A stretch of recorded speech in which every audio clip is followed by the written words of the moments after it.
First part of the Yeah. Okay.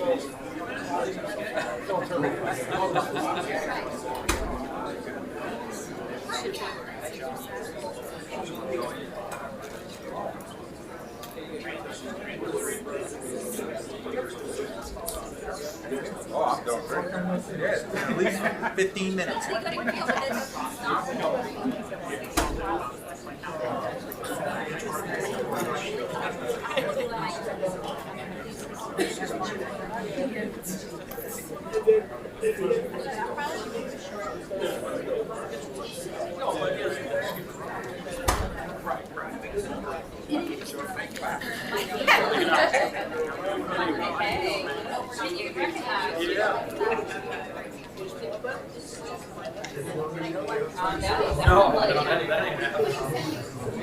How's your dad doing? All right? He's doing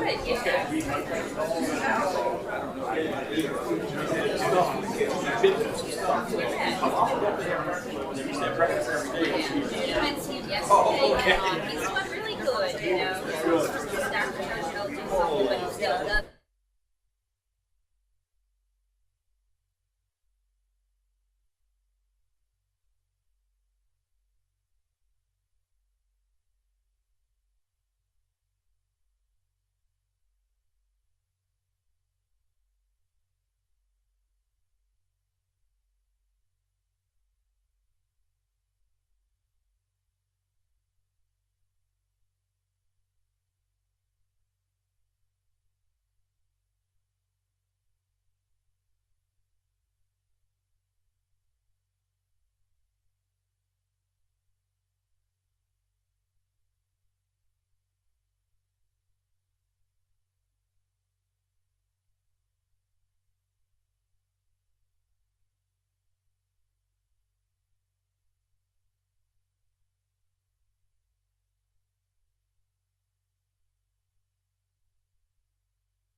Good evening and welcome to the St. Charles Parish Council meeting on Monday, April 6, 2026 at 6 p.m. in the council chambers in the parish courthouse. Please silence all electronic devices and remove all hats. This meeting is called to order with a prayer and the Pledge of Allegiance from Pastor Tommy Hogan with Calvary Baptist Church in Luling.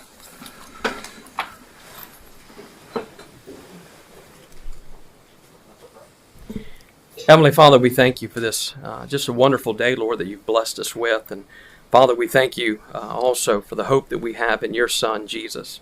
I pray, Father, tonight that you would have your hand on our parish leaders. I pray, Lord, that you would just give them wisdom, discernment, Father, and your grace as they represent us and conduct the parish's business. We ask all this in Jesus' name. Amen. Amen. I pledge allegiance to the flag of the United States of America and to the republic for which it stands, one nation, under God, indivisible, with liberty and justice for all. Thank you, Pastor Hogan. Approval of the minutes. A motion and a second are needed to approve the minutes from the regular meeting of March 16th, 2026. A motion has been made by Mr. Carmadell and seconded by Ms. Wilson. Please cast your votes.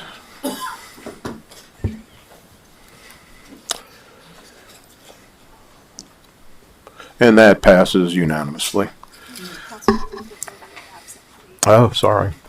We have Mr. Brouillet, who was supposed to be right here at my left, who's not here, so it's not unanimous. It's everybody except Mr. Brouillet. Sorry. Okay, special business, proclamations, canvass returns, etc. In recognition, 2026-0017, in recognition, Emile Broussard III, River Parish's Transit Authority. And Mr. Mobley, you got that? Thank you, Mr. Chairman. The Parish of St. Charles, April 6, 2026. The St. Charles Parish Council and the Parish President deeply appreciate your years of service on the River Parish's Transit Authority, May 4th, 2020 through February 1st, 2026. Emile Broussard III. I believe Emile's here to accept this recognition. There it is.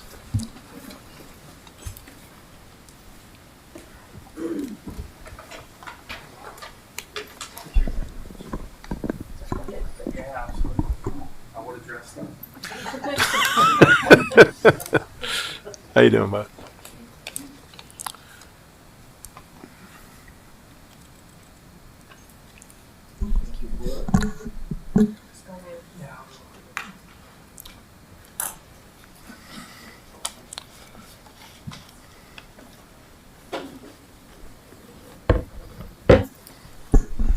I think I just want to start with a thank you for the opportunity. So the RPTA role came to me as I was serving on the Community Development Court for the Chamber of Council. And it was an opportunity for me to give back a little bit to the community that has done so much for us. So I just want to say thank you for the opportunity, and good luck with the future endeavors for that service, because I know a lot of folks in this tri-parish area use it. So thank you. Thank you, Emile.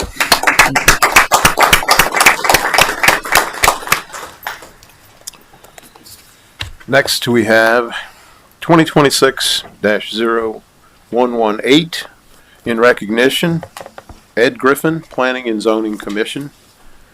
That's me reading this one. St. Charles Parish Council and the Parish President deeply appreciate your service on the St. Charles Parish Planning and Zoning Commission. Ed Griffin, District 3 Representative, November 17th, 2025 through February 2nd, 2026. Is Mr. Griffin here? Well, I guess he's not here. We'll get this to him. Thank you.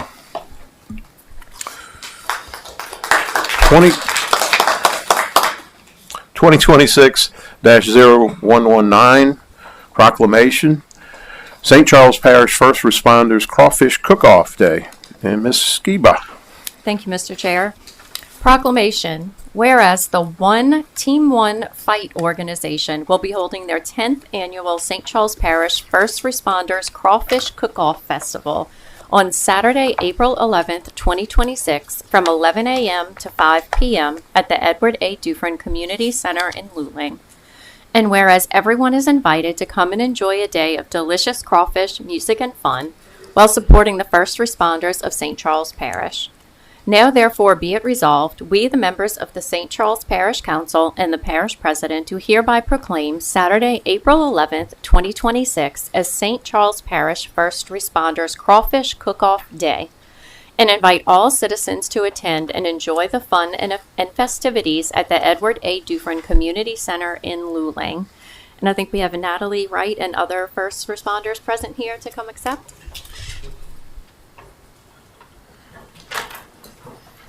Got a bunch.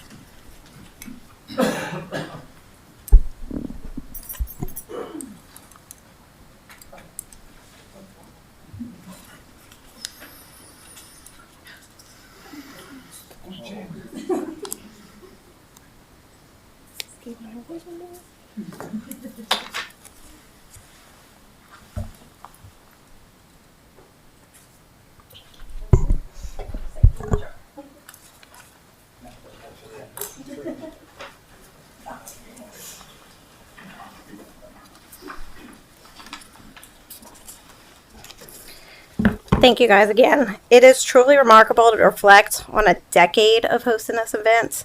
I find it difficult to fully express my gratitude for the unwavering support this meaningful cause has received over the years. I am deeply proud and honored to be a part of this charity and continually inspired by the dedication of our community and its leaders in supporting our first responders. So thank you all, and we look forward to seeing y'all April 11th.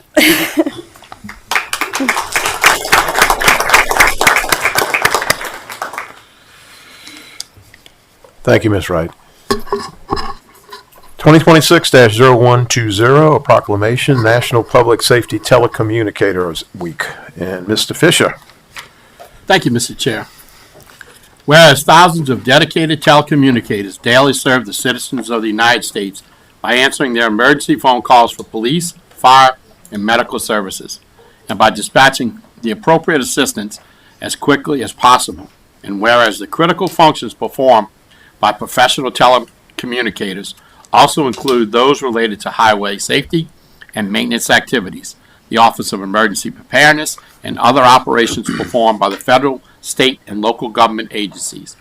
And whereas professional telecommunicators work to improve the emergency response capabilities of those communication systems throughout their leadership and participation in training, programs, and other activities provided by organizations such as the Association of Public Safety Communications Officials International Incorporated, the National Emergency Numbering Association, and the Medical Priority Dispatch System. Be it resolved that now we, the members of the St. Charles Parish Council and the Parish President, do hereby proclaim the week of April 12th through the 18th, 2026 as National Public Safety Telecommunicators Week in the Parish of St. Charles, in the honor and recognition of our public safety telecommunicators and the vital contributions they make to safety and well-being of our citizens. And we have retired Major Sam Zena and the 911 staff to accept. So will y'all please come up?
Good evening. I'd like to thank the council and the parish president for this proclamation to recognize our telecommunicators who do just a super job every day. Always recognize them as our first responders in the angel and the headset. As I normally do, I'm going to introduce Commander Ravenel Mixon to introduce all of the personnel, and then I got another announcement after that. Just want to thank the parish president and the parish council for their continued support with National Public Safety Telecommunicator Week. This is an important week for us, and we love to celebrate our heroes of the headset. Today we have with us Assistant Commander Angel, Training Manager Lacey. We have Tyler, Raylan, Taranay, and the Shift Manager Kia. So once again, just thank y'all for y'all continued support.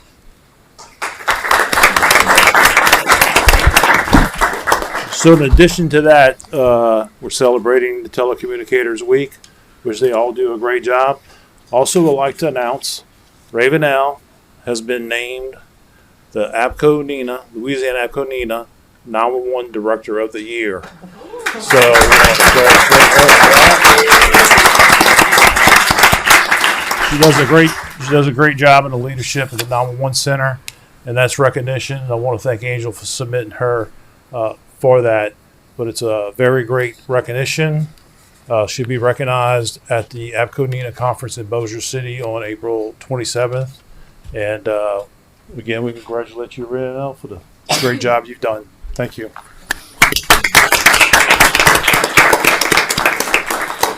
Thank you, Mr. Zimmer and Mr. Zinna and Miss Mixon and the crew.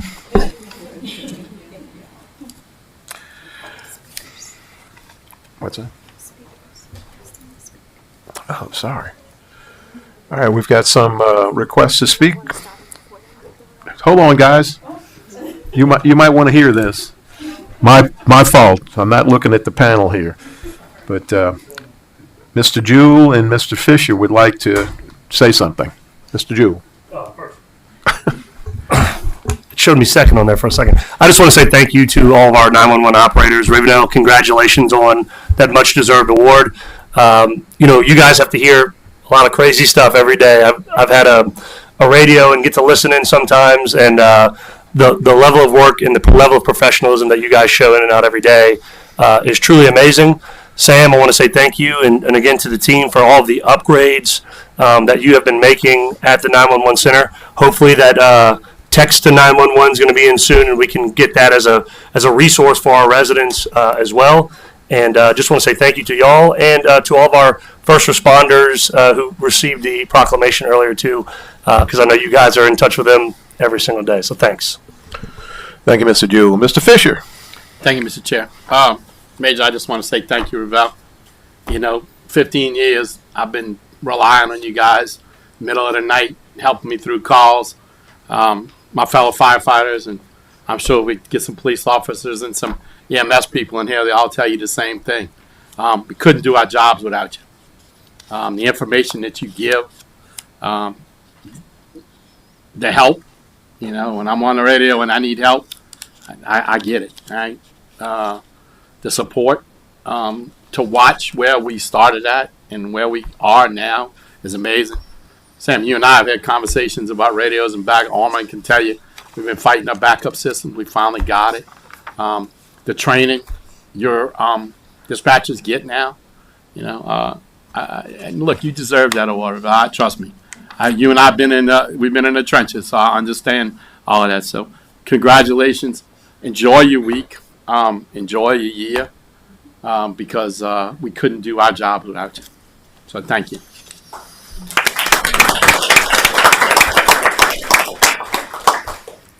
Thank you, sir.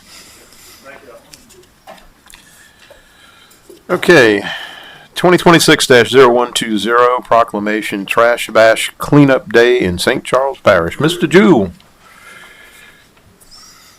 Thank you, Chairman.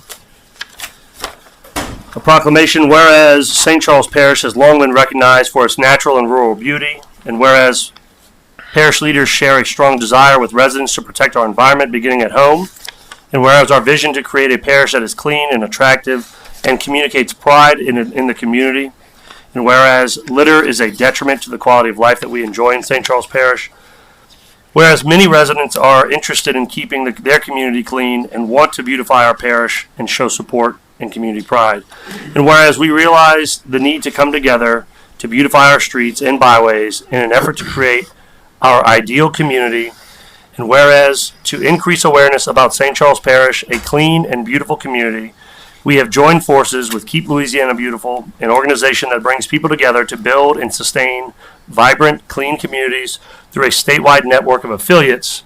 And whereas Saturday, April 18th, 2026 is the 18th anniversary of the St. Charles Parish Trash Bash, where volunteers come together to pick up and dispose of trash along parish states, highways, servitudes, and right-of-ways. Now, therefore, be it resolved that we, the members of the St. Charles Parish Council and the Parish President, do hereby proclaim Saturday, April 18th, 2026 as Trash Bash Cleanup Day in St. Charles Parish. Be it further resolved that the public is invited to help clean up St. Charles Parish beginning at 8:30 a.m. and ending with a celebration at 1 o'clock p.m., including food, fun, activities, and more at the Edward A. Dufresne Community Center in Luling. Residents are urged to join the festivities by volunteering as individuals or groups by signing up at www.stcharlesparish.gov/trashbash by April 9th. And here to accept, we have Ms. Grayson Touchard and Mr. Dwayne Foray.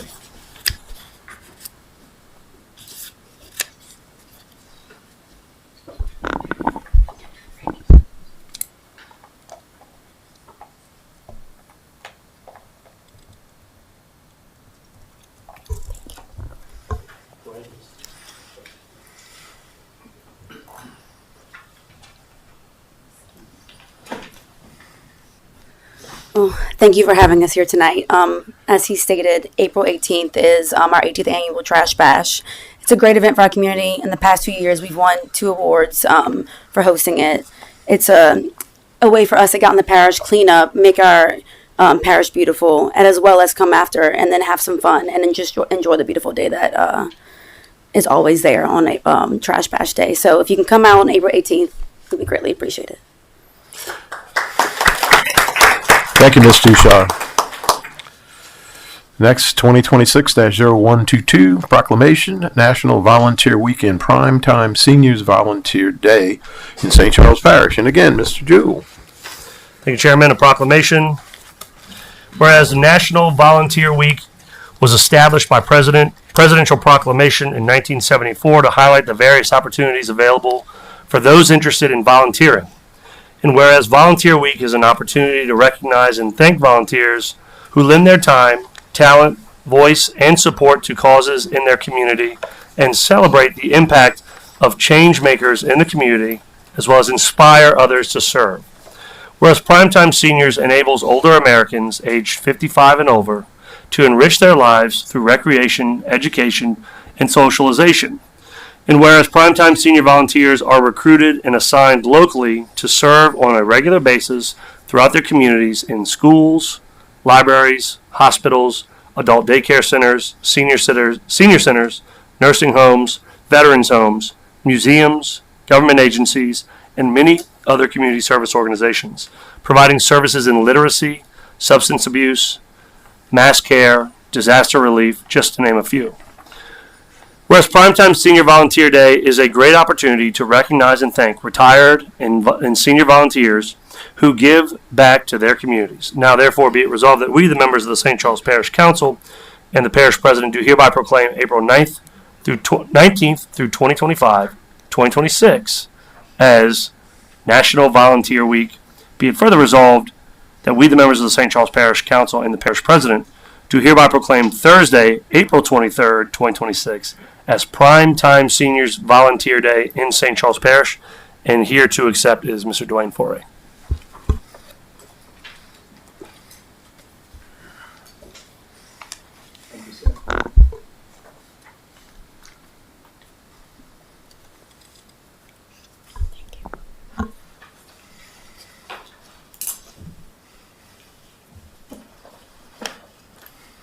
Thank you, Mr. Chair, members of the council, and Parish President Jew.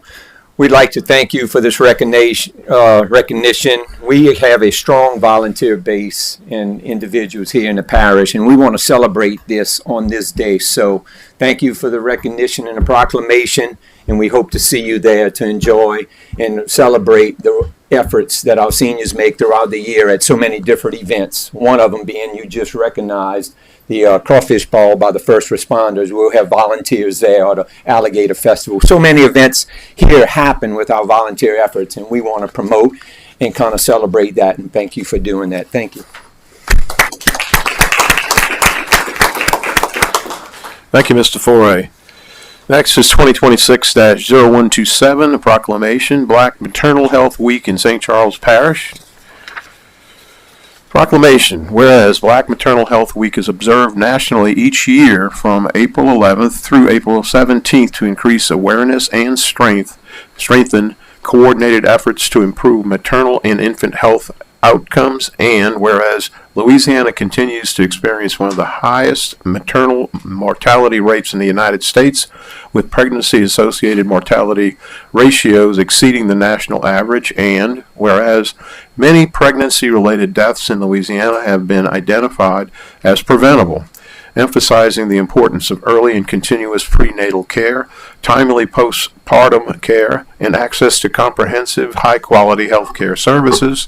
And whereas the maternal and infant health outcomes are influenced by multiple factors, including access to health care, care coordination, transportation, chronic disease management, behavioral health needs, and other conditions that impact health and well-being, and whereas preterm birth and infant mortality rates in Louisiana remain higher than the national average and require continued collaboration across healthcare providers, public health agencies, and community-based organizations, and whereas the week of April 11th through the 17th in 2026 has been reserved for the recognition of Black Maternal Health Week. Now, therefore, be it resolved, we, the members of St. Charles Parish Council and the Parish President, do hereby proclaim the week of April 11th through the 17th, 2026 as Black Maternal Health Week in St. Charles Parish, and encourage healthcare providers, community organizations, public health partners, businesses, faith leaders, and residents to improve maternal health, increase access to postpartum and interconception care, support family well-being, and reduce preventable maternal and infant deaths. And we have Miss Sherry Wilmore here to receive that.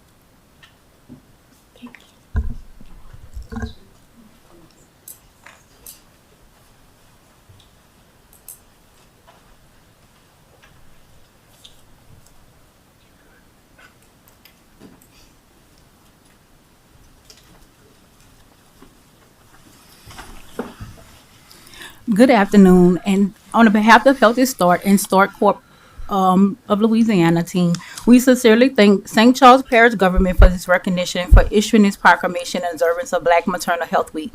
We are honored to accept this not just as a recognition but as a commitment. At Healthy Start, we serve mothers, fathers, babies up to 18 months, and the entire family across St. Charles Parish. Through home visiting, case management, health care, and community outreach, we work to ensure families are connected to care, resources, and support they need during the life's most critical moments. We believe every family deserves to feel supported, informed, cared for with dignity. This work is about real impact, supporting mothers, strengthening fathers, and helping to give babies a healthy start. We are grateful for our partners, our community, and especially the families who trust us to walk alongside them.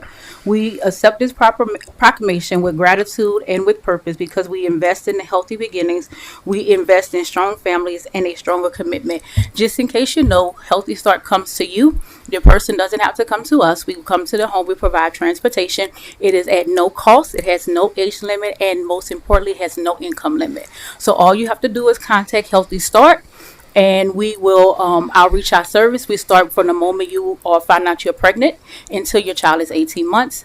And then if your child is not with the mother or father, that is with a grandparent or in self-custody that sometimes happen, we follow the child once the child is born. But we call the after birth fourth trimester, because that's the most important critical care for both mother and child.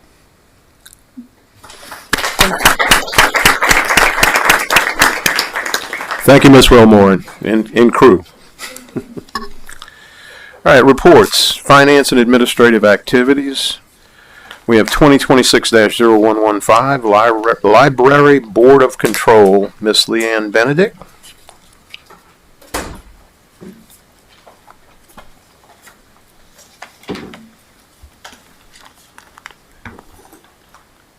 I assume this is. All right. Good evening, Parish President Jewell, council members.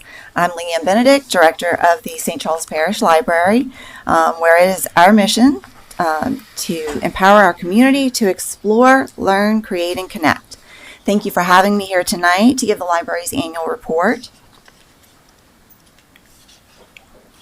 We continue to serve our parish from our 6 branches with 3 locations on each side of the river.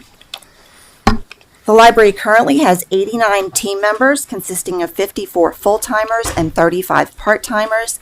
This includes 10 professional librarians who hold master's degrees in library and information science, 2 staff who hold library support staff certification through the ALA Allied Professional Association, and 8 staff currently working towards certification. A free library card is available to anyone who lives, works, goes to school, or owns property in St. Charles Parish. We also offer a non-resident card for $25 a year. We currently have 41,624 registered borrowers, with 1,253 new cards distributed in 2025. At all locations, patrons can check out their favorite fiction and nonfiction books, magazines, audiobooks, DVDs, hotspots, and more. We currently have over 188,000 items in our physical collection. We also have free Wi-Fi and computer access, and patrons can make photocopies and computer prints. Small study rooms are available on a first-come, first-served basis, and meeting rooms are also available by reservation. We currently have over 81,000 digital resources available. Patrons can access ebooks and audiobooks via Overdrive and Hoopla. Hoopla also has comic books, magazines, music, movies, and TV shows. Flipster offers access to digital magazines.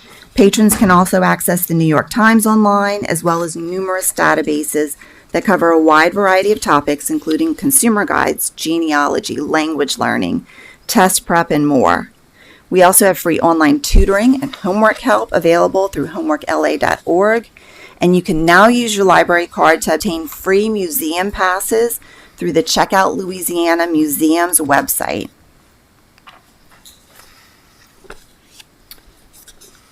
We had 2,183 patrons visit our planetarium in 2025. The planetarium is open to the public with free showings on Tuesday and Thursday evenings at 6:30 p.m. and Saturday shows at 10 a.m. and 2 p.m. Group showings can also be reserved by contacting the planetarium supervisor or visiting our website. One of the goals we are working towards this year is to replace our aging media globe projection system in our planetarium. Our bookmobile is our mobile library delivering materials to senior centers, daycares, and individual homes in St. Charles Parish. Priority is given to homebound patrons with physical or medical limitations, daycares, and senior centers. Patrons interested in learning more about the bookmobile should contact Destiny Clement, our circulation librarian at the West Regional Library. In 2025, our bookmobile circulated over 47,000 items to more than 3,000 patrons. This was a slight decrease in circulation from the previous year, just a little over 1% decrease though. Looking at our system-wide circulation, a total of 239,202 items were checked out by patrons in 2025. This is a little over a 3% decrease in circulation from 2024. And while we saw a slight decrease in total circulation, we did see about a 10% increase in circulation of our downloadable audiovisual materials, which was interesting. While circulation decreased slightly, we actually saw an increase in visitors to our libraries, with 136,813 patron visits in 2025. And this is about a 2.3 increase from 2024. In addition to being a place for patrons to obtain reading materials, the library continues to offer numerous educational and entertainment programs for our patrons. We hold programs in all 6 of our branches and at outreach events, where we partner with local schools, community centers, senior centers, and other groups to hold programs outside of our libraries. In 2025, we held almost 1,400 programs in our branches with over 19,000 attendees. This was a 4% increase in on-site program attendance. We also held 235 outreach programs, reaching over 16,000 patrons. One of the highlights from 2025 was the opening of our Makerspace at the West Regional Library. This is a place for community members to explore, learn, create, and connect with specialized tools in a relaxed environment. It is designed for adults and teens age 15 and older. Tools available include 3D pens and printers, a laser engraver, a sublimation printer, heat presses, sewing machines, a button maker, bookbinders, a sticker maker, and a vinyl cutter. An embroidery machine will soon be added as well. Patrons can visit our website to learn more about open hours, Makerspace programs, and to schedule one-on-one appointments with our Makerspace staff. And these are just a few pictures from our Makerspace and from our ribbon cutting ceremony. In partnership with Keep Louisiana Beautiful and the State Library, patrons will soon be able to check out litter cleanup kits. We will have 24 kits, and each kit includes a litter grabber, safety vest, trash bags, and instructions on conducting a cleanup. These will offer students the opportunity to get service hours for school and for individuals, families, or other community groups to care for their neighborhoods. We anticipate having these ready to check out during the week of April 13th, just in time for Trash Bash and Love the Boot Week. Keep an eye on our social media posts for when they are available, and they'll be available at all branches.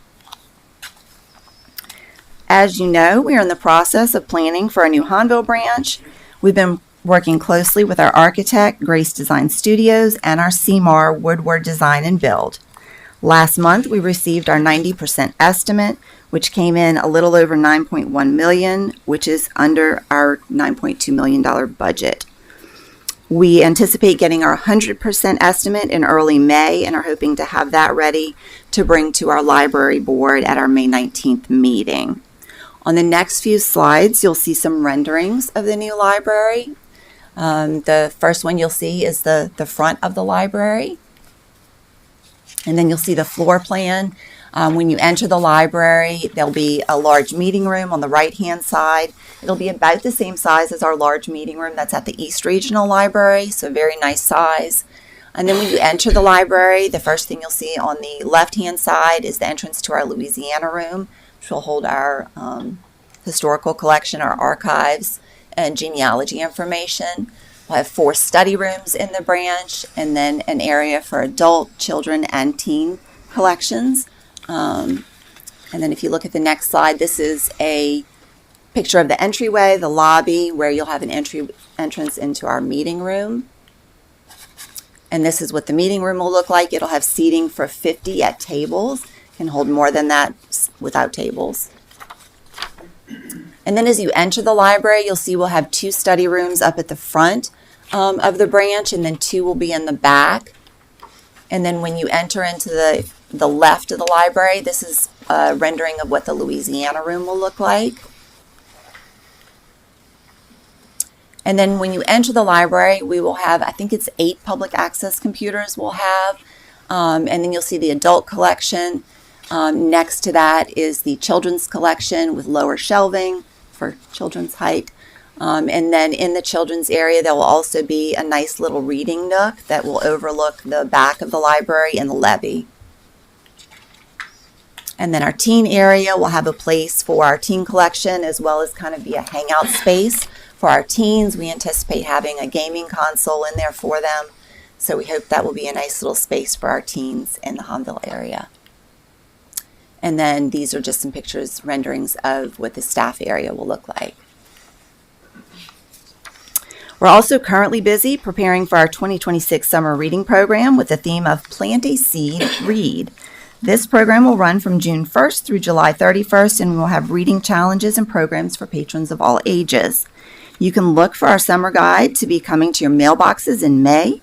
Patrons can begin signing up starting on May 15th by going to our website, myscpl.org/summer. After signing up, patrons can visit their local branch starting June 1st to collect their sign-up prize. Patrons who read for at least 360 minutes over the summer will receive a completion prize and be registered to win one of our grand prizes generously provided by the Friends of the St. Charles Library Group. Patrons can keep up with what's happening at our library via our website, our app, our newsletter, which you all are hopefully getting each month, and all of our social media outlets. As always, I want to thank the Parish Council for your continued support, and I am happy to answer any questions you all may have. Ms. Fonseca. Thank you, Mr. Chair. Leanne, just want to thank you and your staff for all that you do. Been a board member since 2020, and we've been working on this Hornville branch almost the entire time. So it's really exciting to see that it's reaching the point where we're finally going to get to advertise it for bids. So thank you for all your hard work on it and your staffs, and just looking forward to seeing it become a reality. Thank you, we are too, and thank you for all of your support. Thank you. Ms. Wilson. Yes, thank you, Mr. Chair. Ms. Lynn, on the Hornville branch, so you're going to be meeting with the board on May 19th. So after the 19th, what is the expected date of start, or what's the next step? So if the board accepts the 100% estimate and it's within budget and we set the guaranteed maximum price, we'll be able to move into our construction phase. So we are hoping to break ground sometime this year. The board had already approved an early release package, so that should be starting hopefully soon, where they'll lay the dirt that has to sit for a while. We are anticipating being able to open that branch sometime, hopefully in spring, mid-2027. Okay. And will the hours change, or will it stay as 9 to 5 Monday through Friday? Oh, no, it will change. We have not determined yet what the hours for that branch is. That is something we internally now my staff is evaluating our other small branch hours. But no, it will have some evening hours and it will have some Saturday hours for sure. Okay, and one more question. On the services that's available at all branches, you have Check Out Louisiana State Park and Go Explore backpacks. So what is that? Okay, so our the state parks is coming soon. And that is going to be where patrons can come and check out a free pass to our state parks. We're working on plans for rolling that out. That one is most likely only going to be, they'll only be able to be checked out at the East Regional Library. We are getting a limited number of passes from the state library. It's a new program. And so we can't check them out through our automation system. And there's some criteria. Patrons can only check one out every 6 months, so we have to keep track of it. But that is coming soon. And then the Go backpacks are being provided to us by the state library, and they are these Explore backpacks. They'll have like binoculars and things like that in them. Those will be available at all branches that patrons can come and check out. So if they're going, whether it's a state park or just going exploring in our bayous locally, they can come and check those out to be able to use. So we're excited about that coming. Ms. Benedict, I couldn't help but look at the renderings of what you have. Is that an AI program, obviously, or no? That is from our architects. Is it AI? I'm curious. It's whatever they use. Pretty good stuff. Thank you very much. Appreciate it. Any other requests? If not, thank you, Ms. Benedict. Thank y'all so much.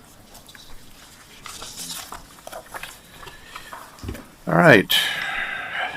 2026-0116, Parish President Remarks and Report. Mr. Jewell. Well.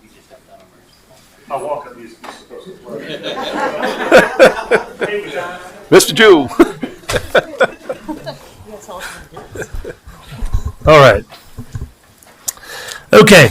Civil Service Awards Banquet on March 19th, St. Charles Parish recognized employees celebrating milestone service anniversaries.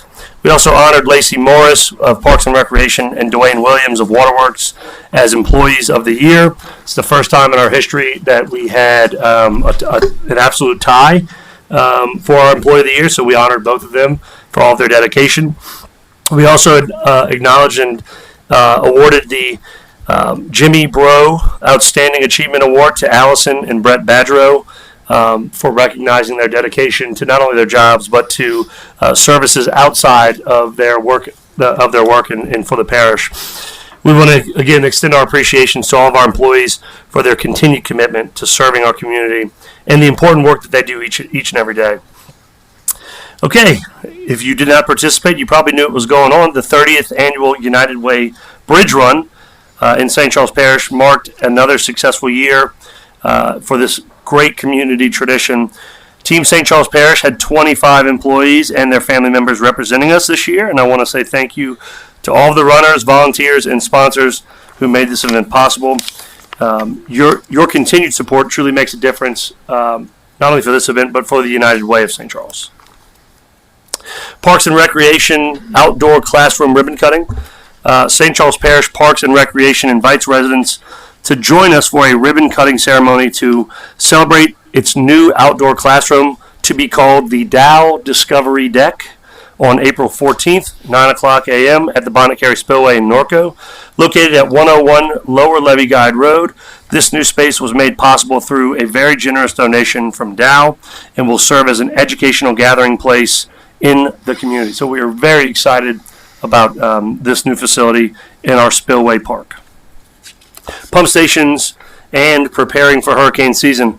Our crews are actively preparing pump stations across the parish for the upcoming hurricane season. At the Randolph Pump Station, DeZalman's crews recently installed a new pump and motor to improve system performance and ensure efficient water movement during those heaviest of rainfalls.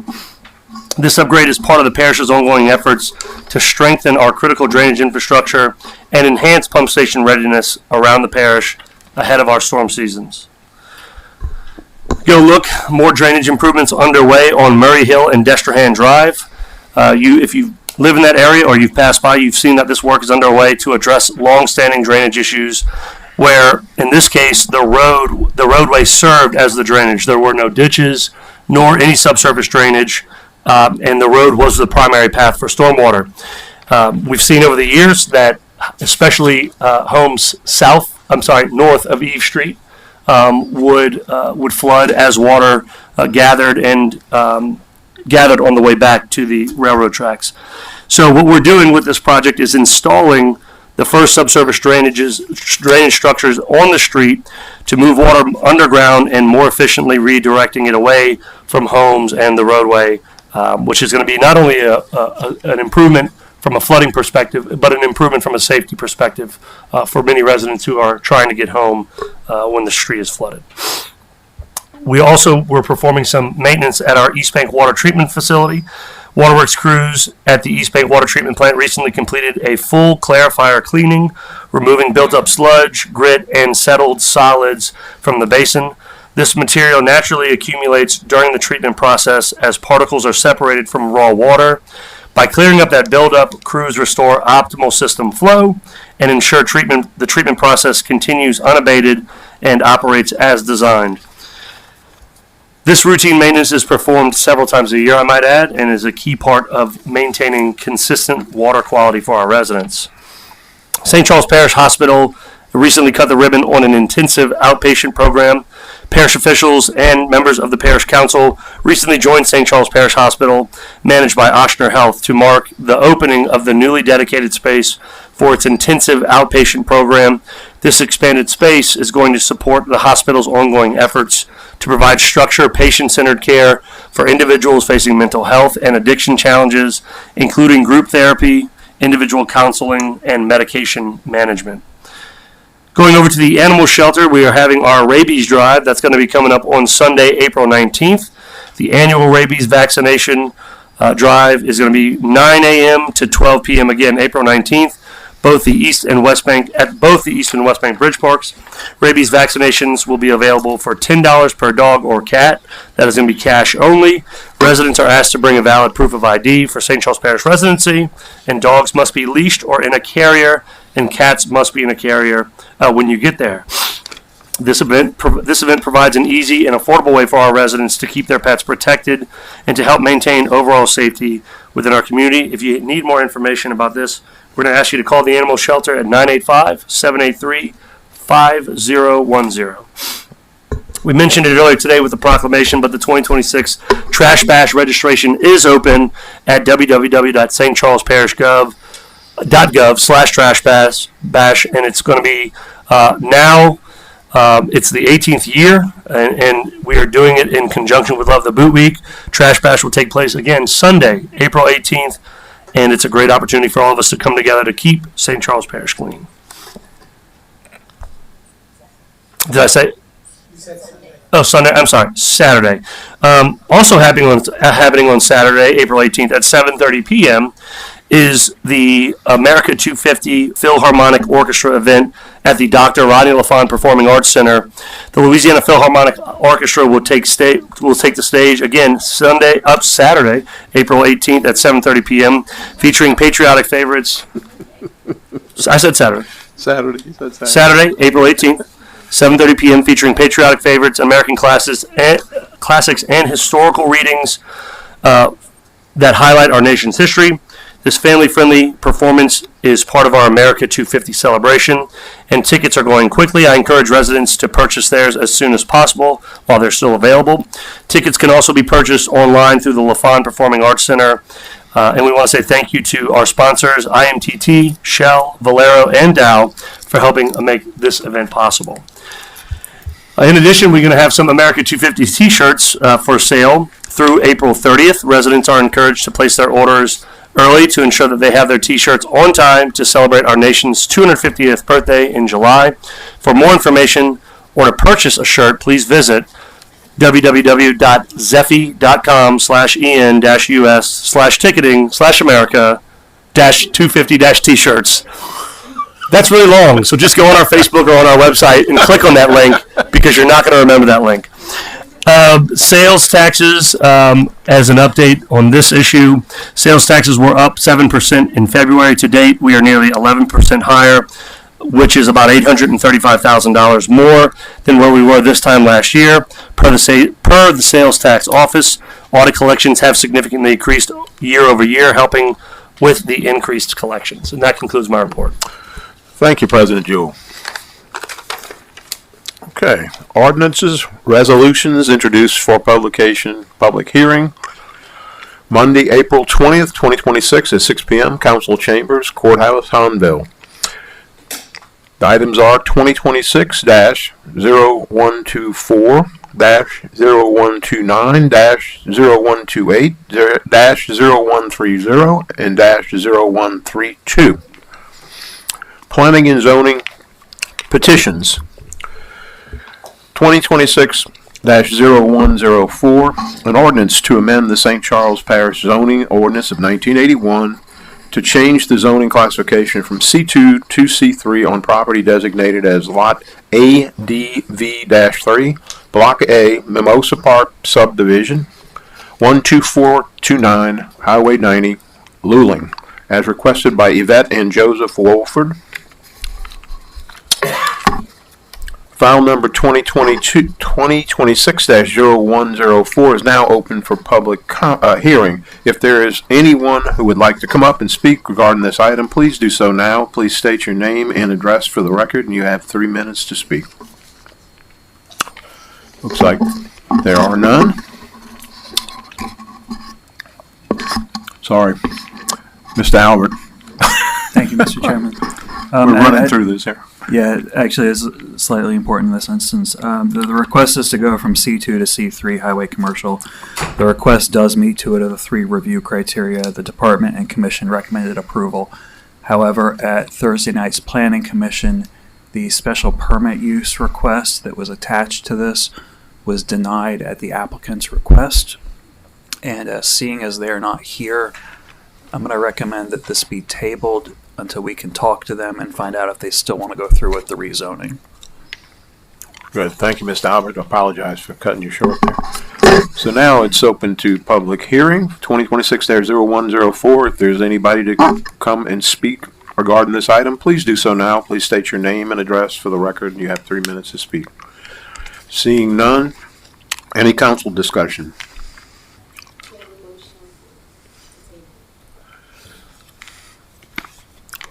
We have a motion on the floor to table this. Ms. Fonseca moved, and it was seconded by Ms. O'Daniels. Let's see here.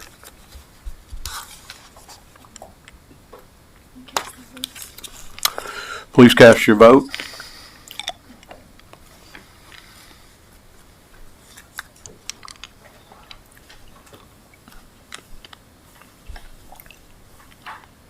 And that passes with Mr. Brouillet not being here. Next, 2026-0105, an ordinance to amend the St. Charles Parish zoning ordinance 1981 to change the zoning classification from M1 to R1M on property designated as Lot 19A, Pecan Grove Plantation Subdivision, 12350 River Road, Destrehan, as requested by Anna Nelson for DNA Real Estate LLC. Mr. Albert, would you please explain? Thank you, Mr. Chairman. The request is to rezone a small portion of land from M1 to R1M at the rear of an existing RV park. During development, it became apparent that the required amenities for the park would extend into the industrial zoning area. Allowing this change would ensure the site is compliant with its development requirements. The request meets 2 of the 3 review criteria. The department as well as the Planning Commission recommend approval. Thank you, Mr. Howard. File number 2026-0105 is now open for public comment. If there's anyone who would like to come up and speak regarding this item, please do so now. Please state your name and address for the record, and you have 3 minutes to speak. Seeing none, public hearing is closed. Any council discussion? Seeing none, please cast. Just anything? Yeah, please cast your vote for file number 2026-0105.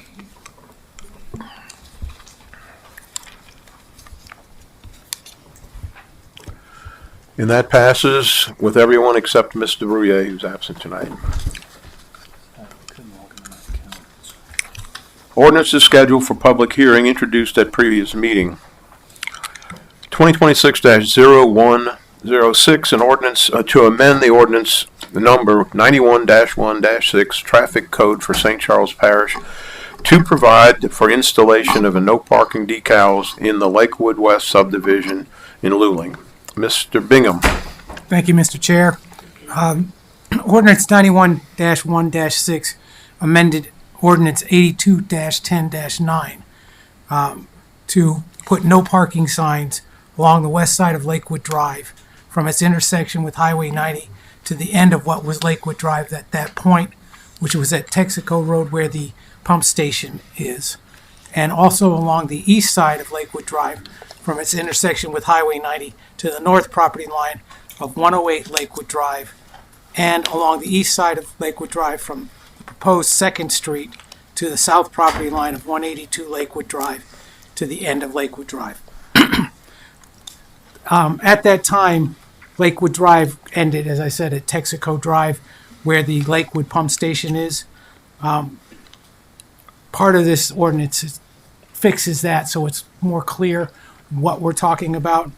The parish now desires to eliminate parking on Lakewood Drive from US 90 to the intersection of Heather Drive, an established street, and establish a bike lane in the paved shoulder area from US 90 to Texaco Road.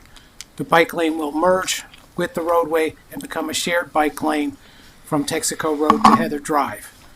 We would appreciate your support of this ordinance to amend 91-1-6. Thank you, Mr. Bingham. File number 2026-0106 is now open for public hearing. If there's anyone who would like to come up and speak regarding this item, please do so now. Please state your name and address for the record, and you have 3 minutes to speak. Seeing none, public hearing is closed. Any council discussion? Ms. Fonseca? Thank you, Mr. Chairman. This particular ordinance was brought about by several resident complaints late last year. Well, I guess before school started, or right about the time school was starting, there were several vehicles that were parking in the, let's say, shoulder lane of Lakewood Drive. And it was definitely recognized as a safety issue. When looking back at the older ordinances, I know at least one of them predated our 911 system, so the addresses are completely different now. It did have a hand-drawn map attached to it, which sort of helped us figure out, what the old addresses, where they were located. But this ordinance, what it does is clarifies, what's in those ordinances, the older ordinances, and I think it's a wise decision to go ahead and make it no parking along both the east and west sides of Lakewood Drive from Highway 90 to Heather. So I ask for everyone's support on this. I think safety is our primary concern on this, and this will go a long way to helping with that. Thank you. Thank you, Ms. Fonseca. Ms. O'Daniels? I have a question for Miles. These parking decals, can you tell us a little bit more about this? Because I know a bunch of my residents are going to be wanting parking decals for no parking too. The parking decals actually go on the curb. Right. This is a concrete street, so it has concrete curbs, and we place them on the concrete curb. It's probably about yay big. Just like a little Ghostbusters. It's a P with a slash through it with a circle. Okay. So they are something that is used in major cities along curb lines and so forth, instead of putting up a lot of signs, right, which are visually obtrusive to people in the neighborhoods. So it gets the point across, and it does, and they do not, they are a viable alternative. And this will be done in-house, correct? No, we actually have to hire someone to put them on. So that's going to be a separate. That will be we've had someone do part of the street already. Uh-huh. We will do the rest of the street. Okay, thank you. Mm-hmm. Ms. Wilson? Yes, thanks, Mr. Chair. It also states on here to have a bike lane. So the bike lane, that's going to be the striping, so that's going to be more work added? There will be decals that are a bicycle. Mm-hmm. That show, that you put on the pavement, and that shows that is a designated bike lane. Okay. Thank you, Ms. Wilson. Any further council discussion? If not, please cast your votes.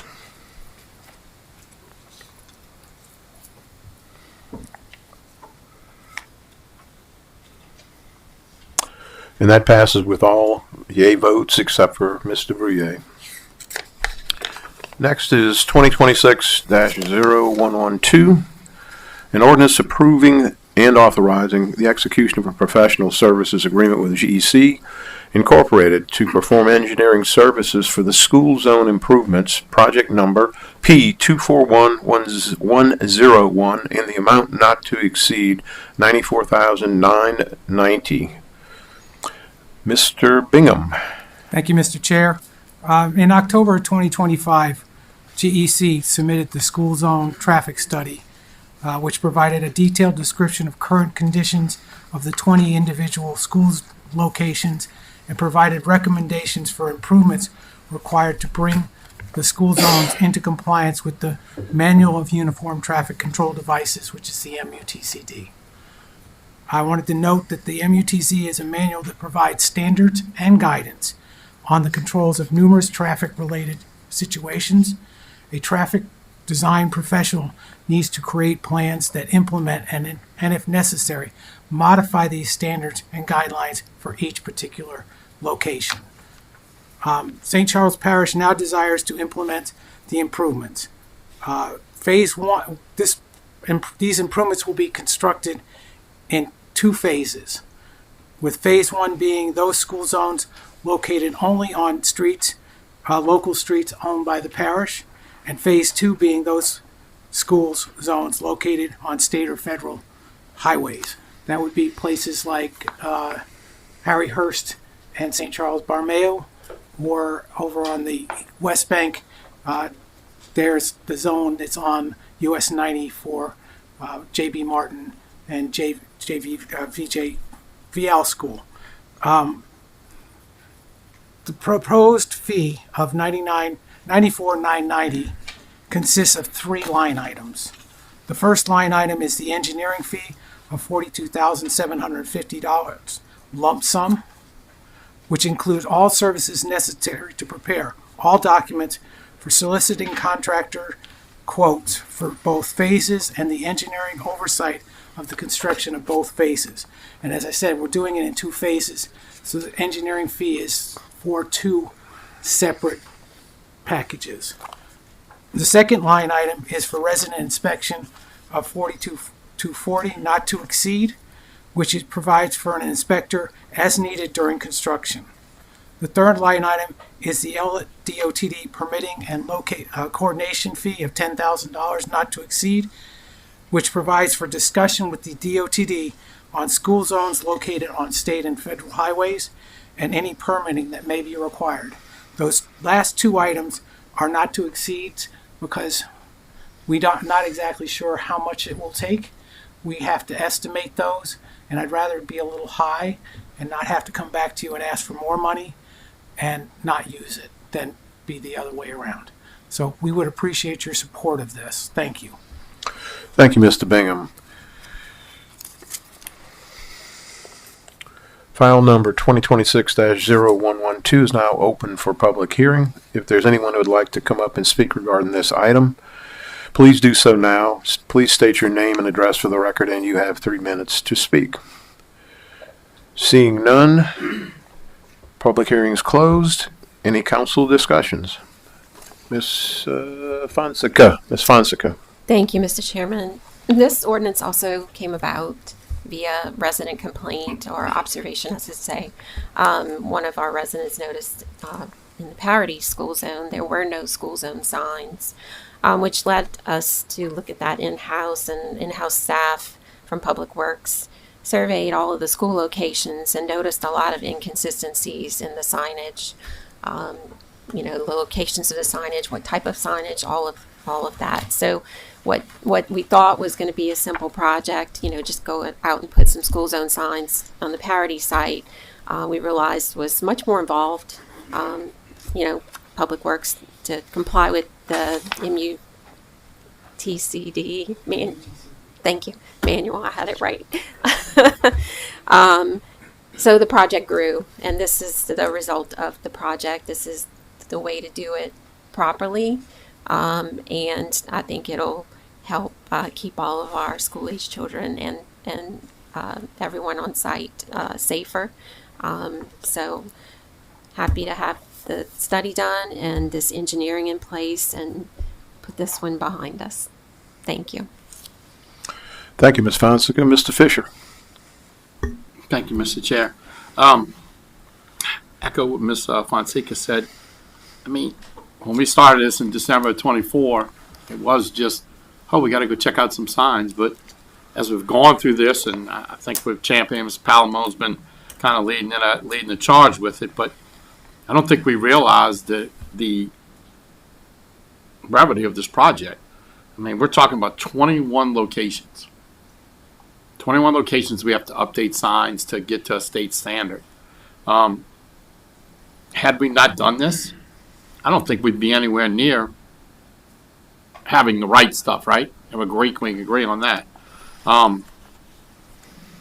There was a few residents' complaints about cost and some different things, but again, we can't do a project of this size without having the proper stuff to do it, right? President Jewell has stated it before. When you have an engineering report, the opportunity for construction comes faster. The opportunity for maybe getting a grant comes good. It's a good thing. It's a good project. I'm a little disappointed it took us so long. But again, every time we turned around, there was something else going on with it. So I too would appreciate the council's support of this. I'd like to see it get done so that we are consistent. And like I said, with this, maybe we could ask our state friends for some help along some of their highways. So we could do that. But again, please take a look at it and please give us your support. Thank you. Thank you, Mr. Fisher. Mr. Jewell. Thank you, Chairman. I would just echo that, as Mr. Fisher said, this is a very big job, 21 locations. Our internal engineering team is pretty tied up with large drainage projects at the moment. And so it makes it necessary for us to, in an effort to get it done in a timely manner, to require this contract to move forward.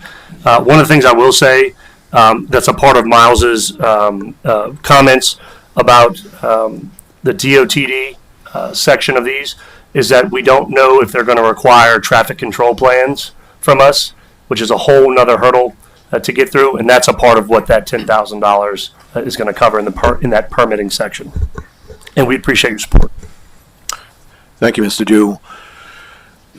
I, for one, now support it. At first read, I was flipping out with the amount of money that it involved, but now that I know the breakdown, it makes better sense. And for those who haven't seen the report, it's some 54 pages or so, and I've looked through it, and this was very comprehensive. I had actually sent something to Mr. Palamone about, 18 months ago around Armand Boulevard and the schools that are there, and it addresses a lot of that, which is good.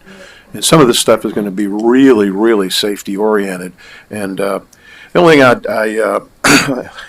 as with Mr. Fisher, took a long time, that's for sure. But I think we've got a good product. My first reaction is, well, do we really need to go do any engineering if we got such a nice report? But then when you look at it, you got to have plans, drawings themselves, not just the sketches in here, and you got to have specifications because there are things like solar cells and some other things that are related to the different crossings, and they've got a pretty comprehensive breakdown. So I'm for that. One question, Mr. Bingham, is the design and specs, the $42,750, that's fixed price?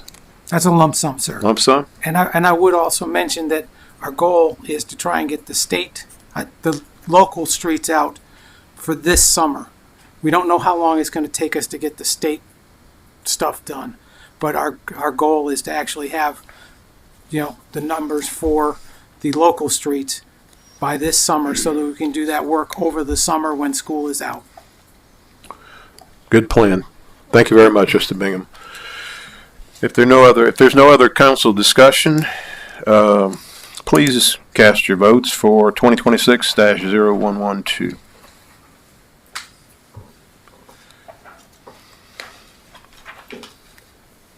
And that one passes with all but Ms. Brouillet being present. Next is 2026-0113. An ordinance approving and authorizing the execution of amendment number 1 and ordinance number 25-5-3, which approved the professional services agreement with Quality Engineering and Surveying for the Ama Park renovations, project number RCAP PR 25. In the not to exceed amount of $25,175. Mr. Foray. Thank you, Mr. Chair, members of the council, Parish President Jew. So this amendment is strictly done based on the prior contract that we had in place, approved by this council of May of 2025. When we submitted a number right before the budget process, we were comfortable in doing for the AMA project. But with the work of the council, knowing amenity that we wanted that added tremendous value to the project, covering the basketball and volleyball court, we were able to work with the council and get that done. We had not adjusted the figure for the architect at that time. So this is basically the money we added, raises his fee to actually design what's going on top of the new basketball, volleyball court in AMA. So it gives us the ability to add that amendment and get the work done, which will be put out for bid April 16th, which we're very excited about. So that's what I got. Good. Thank you, Mr. Foray. I'd answer any questions you or anybody else has. Thank you. Thank you, Mr. Foray. File number 2026-0113, now open to public hearing. If there's anyone who'd like to come up and speak regarding this item, please do so now. Please state your name and address for the record, and you'll have 3 minutes to speak. Seeing none, public hearing is closed. Any council discussions? Ms. Fonseca. Thank you, Mr. Chairman. Just want to thank Dwayne and Parish President Jewell and all the staff for addressing the need for the cover over the basketball court and making sure this was included. It was the number one request that we had received as council members over the last several years. So very excited that that's included. Thank you so much. Thank you, Ms. Fonseca. Ms. Skiba. Thank you, Chair. Just want to thank Mr. Foray. This has been a long time coming, and I know that the residents of AMA are really looking forward to having this done. Like Ms. Fonseca said, this has been the number one request since I took office over 2 years ago, so thank you. Thank you, Ms. Skiba. If there's no further council discussion, please cast your votes for file number 2026-0113.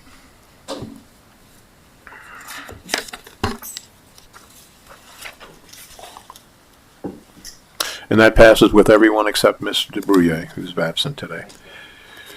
All right, 2026-0114, an ordinance to enact a moratorium on the permitting, consideration, approval, location, construction, and or installation of any data center facilities for a period of 12 months.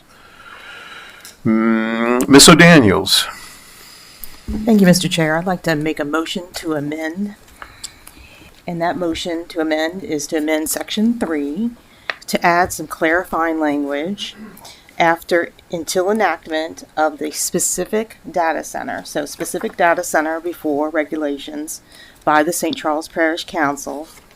So it will read that the moratorium shall be in effect until the enactment of the specific data center regulations by the St. Charles Parish Council addressing the proper design, size, location, and operation of a data center in the parish for a period of, this is the other amendment, 8 months, whichever occurs first, meaning that if the regulations are put in, then that would, the moratorium would expire. So that again, Section 3, adding specific data center in front of regulations, and after regulations, adding by the St. Charles Parish Council, and for the period of 12 months is revised to a period of 8 months.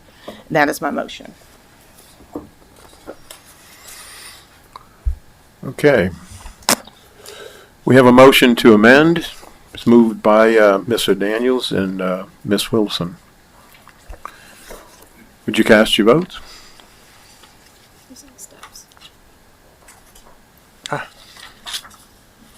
Got to read it. Okay, step 1 here. I have a motion on the floor by Ms. O'Daniels, second by Ms. Wilson, to amend the file number 2025-0113. And I don't have the words. Yes. Ms. O'Daniels, please help me by restating what you've just added for the amendment. Sure. The motion amends Section 3 and adding language in front of regulations to include specific data center. And after regulations, adding the language by the St. Charles Parish Council. And in the period of 12 months would be revised to 8 rather than 12. Okay.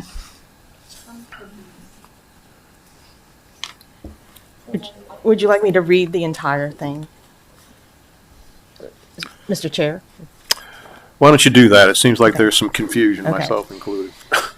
Section 3 is originally stated that the moratorium shall be in effect until enactment of the regulations addressing the proper design, size, location, and operation of a data center in the parish, or a period of 12 months, whichever occurs first.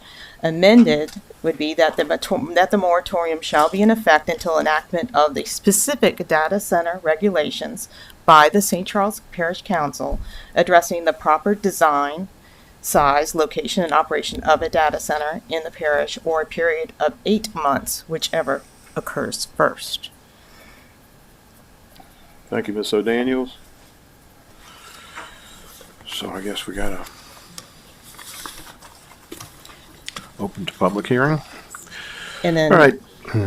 I've been informed that we need to, for consistency, to change the whereas language, even though it's not operative, in the 5th paragraph, changing the 12 months to 8 months.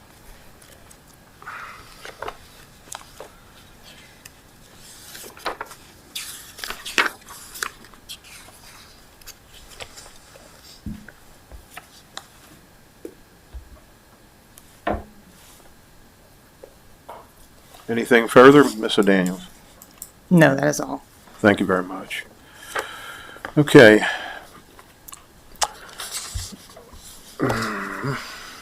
Okay.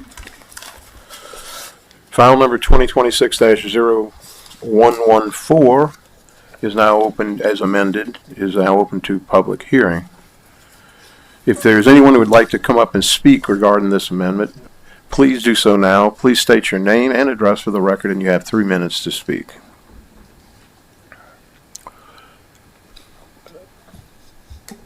Good evening, Joey Edwards, Norco. This is only for the amended language. Okay. Is that what your intent? Yes, to talk about Okay. the 8 months versus 12 Correct. months. I just wanted to make sure. That's exactly right. Thank you. Why the change based on what we've been at least privy to so far? What drove the going from 12 months to 8 months? So Danny? Sorry. I didn't hear what was the reason from shortening it instead of going to 12 months. There's got to be some justification behind that. Right? There's no requirement that there would be a response on an item such as that. Okay. But there have been, if you sat through the legislative hearing, there may be some interest in moving a little quicker than a year. I guess that's just my own opinion. Okay. Okay. All right. Thank you. Thank you. Any other public input on this? Seeing none, public input is closed. Sorry.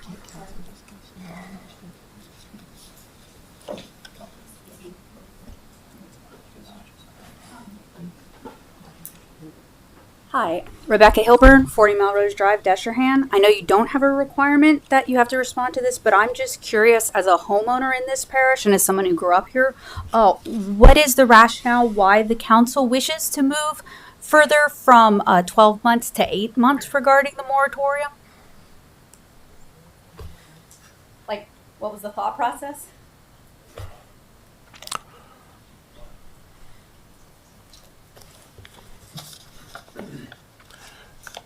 Doesn't need to evoke an answer. We don't have anything further. Right, if there's anyone else who would like to come up and speak regarding this amendment, please do so now. Please state your name and address for the record, and you have 3 minutes to speak. All right, seeing none, any council discussion? Ms. O'Daniels. Yes, this is procedure, so now is the time when I want to go ahead and explain the reason for a reduction. I think that when we originally received the ordinance, it basically was indicating that the smaller data centers would be in M1 and there weren't any other details received from the administration. Since that time, when we issued the proposal for a moratorium, the administration has done significant work in order to enact protections for residential areas, and we've got pretty far into the process. And so I do not believe it's going to take much longer to finalize these particular regulations. And for that reason, I believe that a shorter time period so that people have better expectations of what to expect and to show up to meetings for input.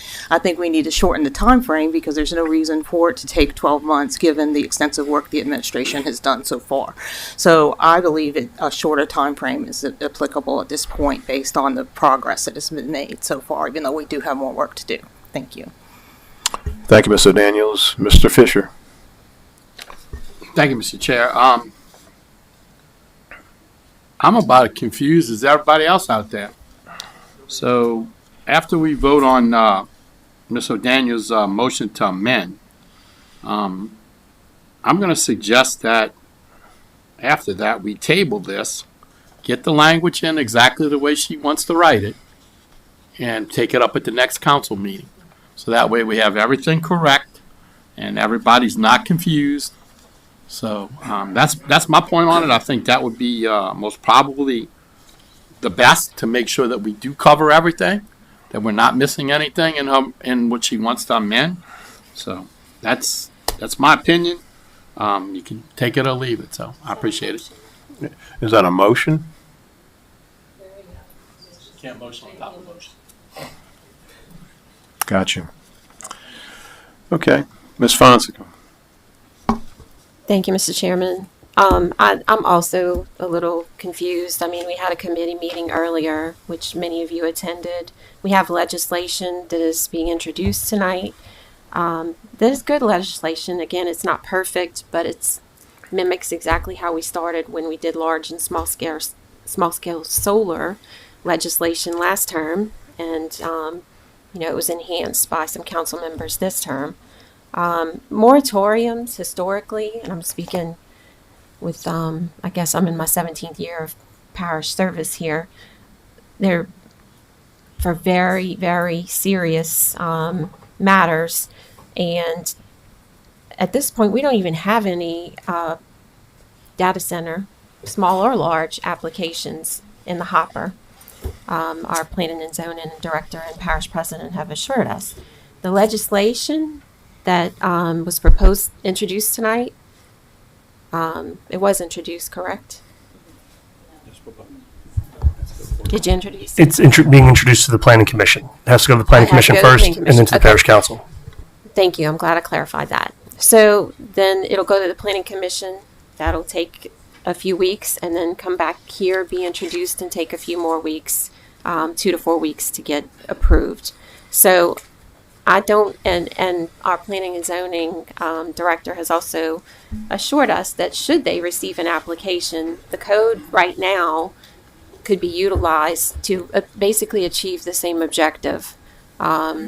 So I'm of the opinion that this moratorium sends the wrong signal to our industry, any industry in this parish. To enact a moratorium against any industry is definitely not the message that our parish wants to send. We are an industry-friendly parish, and we balance that. We always strive to balance that with our residents' quality of life. We don't need one extreme against industry or our residents. We balance it. So I'm not in favor of this moratorium or the amendment to it. Thank you. Thank you, Ms. Chair. Fonseca. Ms. O'Daniels. Yes. Okay. This is precisely the gamemanship I'm trying to stop. Okay. Basically, I wanted to go ahead and acknowledge the work of the administration and say we're not quite there yet. And as Ms. Fonseca just pointed out, that even if this goes as planned, we still have a significant amount of space and time in which a permit could come in between. So everybody's saying there's nothing happening. So I know moratorium is not a great word for the industry, or we don't like the optics of the situation, but I'm here to represent the people. And until these regulations, which I think are good ones and need a little tweaking, are in place, then I am not in favor of just leaving the open gap of having no regulation on the data centers. Significant work has been done. I wanted to shorten the time frame in order to show put out the olive branch and say good faith is happening here, and it's 8 months or whatever comes sooner. So we can close that gap if everybody agrees to the regulations and everybody wins. All this does is a protective measure while we are completely exposed with no regulation. So the administration's done a fine job. We have some other procedural hurdles to go through. And I ask for everybody's patience as everybody asks for us to have patience and we're just asking for a little bit of patience. It is not a situation where we're trying to send any messaging, but my priority is my residents, and my residents deserve protection. Thank you. Thank you, Ms. O'Daniels. Mr. Jewell. Chairman, thank you. This is what I'll say is that we have introduced an ordinance that does have protections for residents. It's very pragmatic, and it will be in front of this council for a vote on May 18th. So while we're sitting here talking about 12 months or 8 months or all this other stuff, I'm talking about 5 weeks from today, that it'll be in front of this council for a vote. And so I don't think that there's any need to amend the ordinance or pass it for that matter. Thank you, Mr. Jewell. You know, I had a lot to say at the legislative hearing earlier, and nothing in my mind has changed. I really believe that this is being rushed, you know, and so what we have here is something that doesn't have firm definitions on small versus large. It doesn't have a lot of other things that I believe need to be included. And if you think you're going to pull this off in 5 weeks, you're delusional. That's a fact. Okay, so I am absolutely in favor of having a moratorium so that we can do the proper work. You know, I go back to 2020 when we had a moratorium on drainage, and I spoke a lot on that one. And we did that to protect people in this parish. I was one. I flooded. I know what it feels like. All right, so I have probably little sympathy for the people who are promoting going forward with this without having the proper work done. That's my opinion. All right. So I am for a moratorium, whether it's 12 or 8. But if 8 is something that's doable, and I am sure that I'm going to spend time, my own personal time, trying to input to that document. So I'm in favor of this. All right, that said, any further council discussion? Mr. Jewell? Hey, Chairman. I just wanted to mention that nobody's rushing this. If this administration wouldn't have even brought this up to y'all's attention, nothing would have been introduced whatsoever. Thank you. No further council discussion. Please cast your votes to amend file number 2026-0113. Oh, 114, isn't it? Yeah, 114. Have a motion by Ms. O'Daniels and a seconder by Ms. Wilson. Please cast your vote.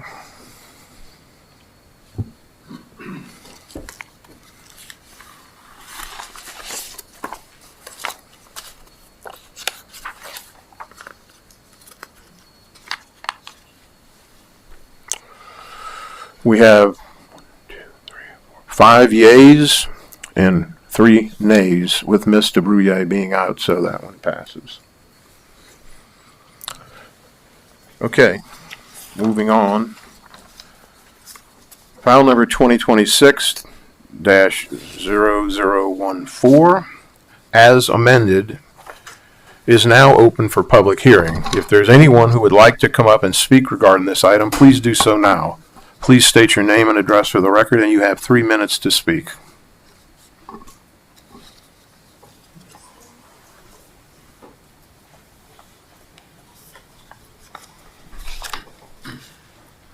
Mic's on this time. I'm Joseph Coco, 40 Melrose Drive. I support the moratorium as amended.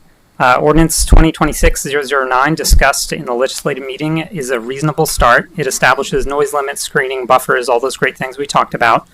And it goes beyond what we currently require for petrochemical facilities under our existing code.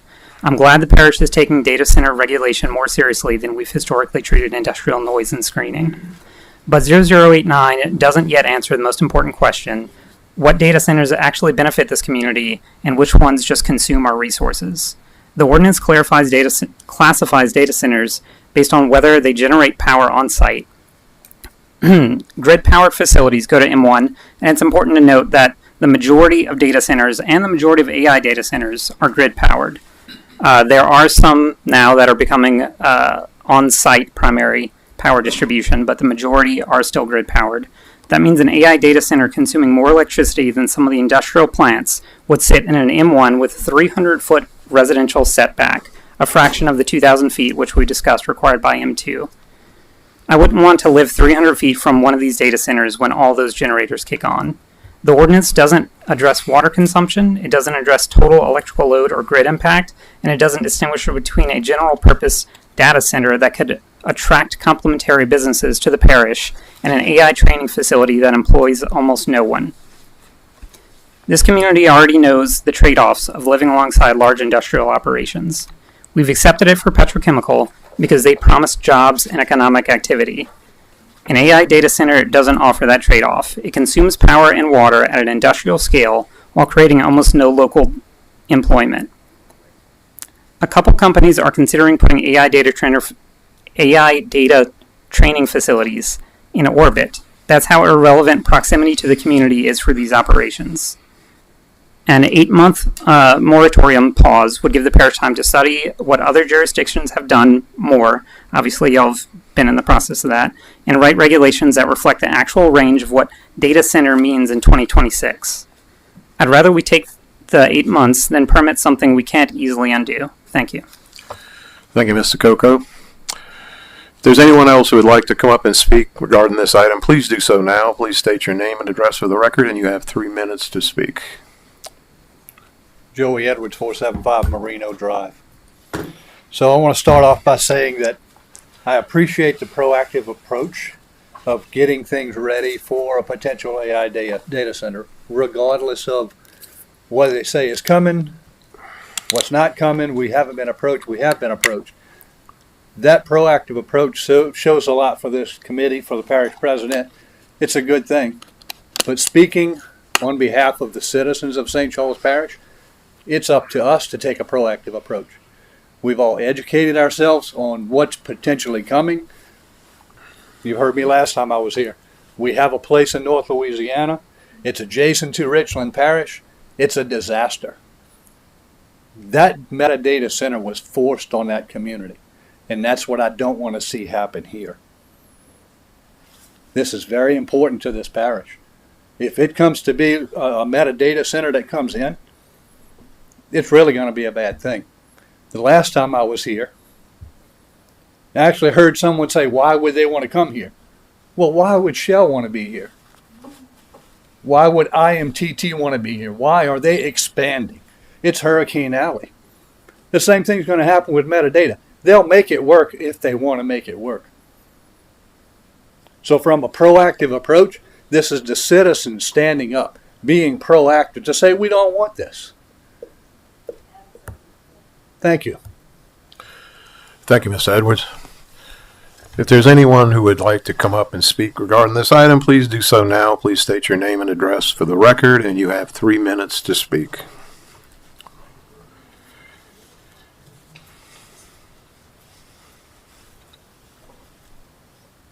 Hi, I'm Becca Hilburn, 40 Melrose Drive.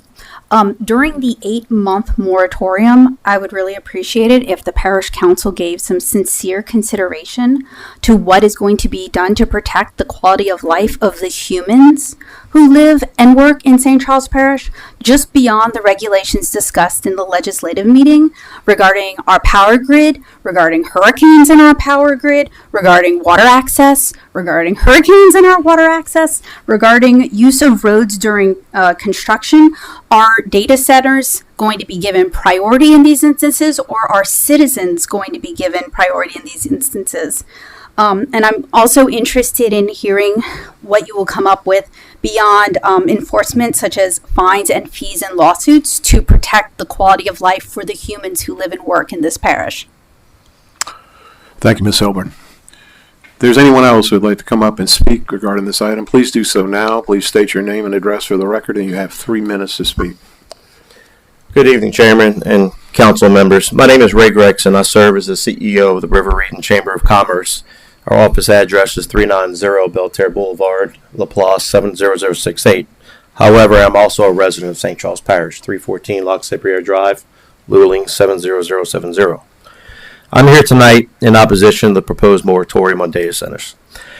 We understand and appreciate the responsibility you have to protect residents and the communities represent through appropriate land use decisions. That's your job, and we respect that. But the moratorium as written is a very broad approach and could have unintentional consequences. In today's economy, data and digital infrastructure are not limited to one kind of business. They are part of how modern businesses, schools, healthcare providers, financial institutions, manufacturers, parishes, and nonprofits operate.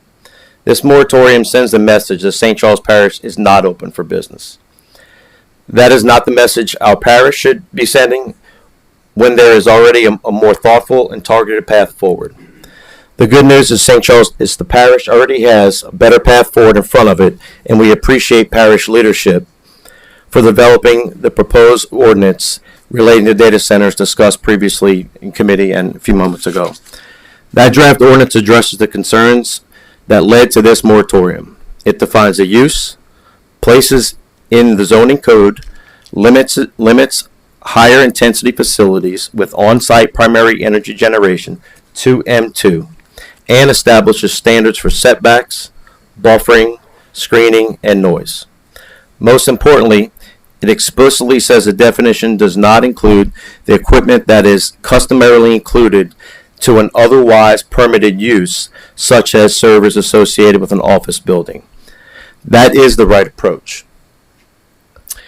If the goal is to protect residents' neighborhoods and quality of life, then regulate the use.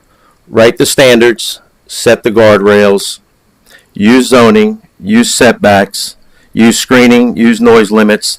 That is what the draft ordinance does. A broad moratorium is a blunt instrument. The ordinance is the scalpel. St. Charles Parish does not need to freeze an entire category of modern economic activity when it already has a targeted ordinance process underway to address the real concerns.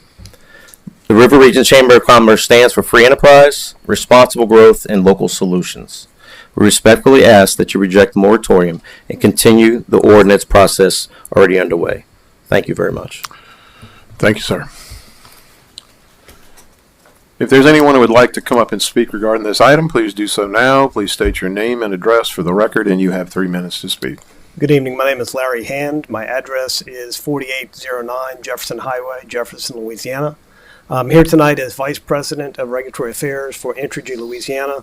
I'd like to start by acknowledging the role you all have as elected body on these decisions are critically important. And my opinions, my views are not intended to supplant yours because you are the elected members responsible to your constituents. But I do want to offer a few perspectives. In my role at Entergy, I've worked extensively with data centers over the last 24 months. Some go by the wayside, others come to fruition. I do want to point out that that business, that it's a wide-ranging business. It goes from hospital data servers to AI training facilities to everything in between. It could be 10 megawatts, it could be 1,000 megawatts, all over the board. But one thing is clear for most of them is that the speed to market is where they decide to locate. The certainty of a market where they can locate before they begin their investment process, they want to know that the parish is suitable for their operations, will receive their operations.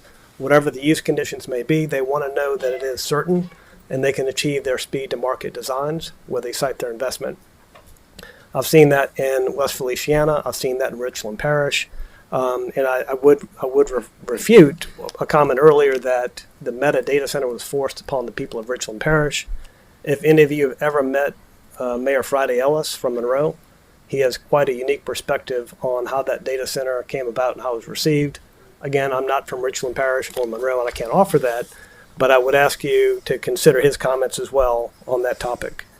In terms of the benefits for constituents, and I can't speak to your land use concerns, that's within your purview, but in terms of the economic benefits, they are immense. In terms of the ratepayer, the electric customer benefits, they are immense. Entergy has adopted a Fair Share Plus requirement for any data center that chooses to take service from us to make sure they pay fully the cost to serve them, as well as contribute additional monies that can reduce what other customers have to pay without the data center. And those are important, I think, because it lowers rates for what all customers will pay in the future from what they would have been without the data center. And that's important not only for people's pocketbooks, but it also keeps Louisiana's industrial rates very attractive for new industry to come to the state. So I would urge you to consider the chilling effect that a moratorium could have on data centers considering St. Charles Parish as a future location. Thank you. Thank you, sir. If there's anyone else who would like to come up and speak regarding this item, please do so now. Please state your name and address for the record, and you have 3 minutes to speak.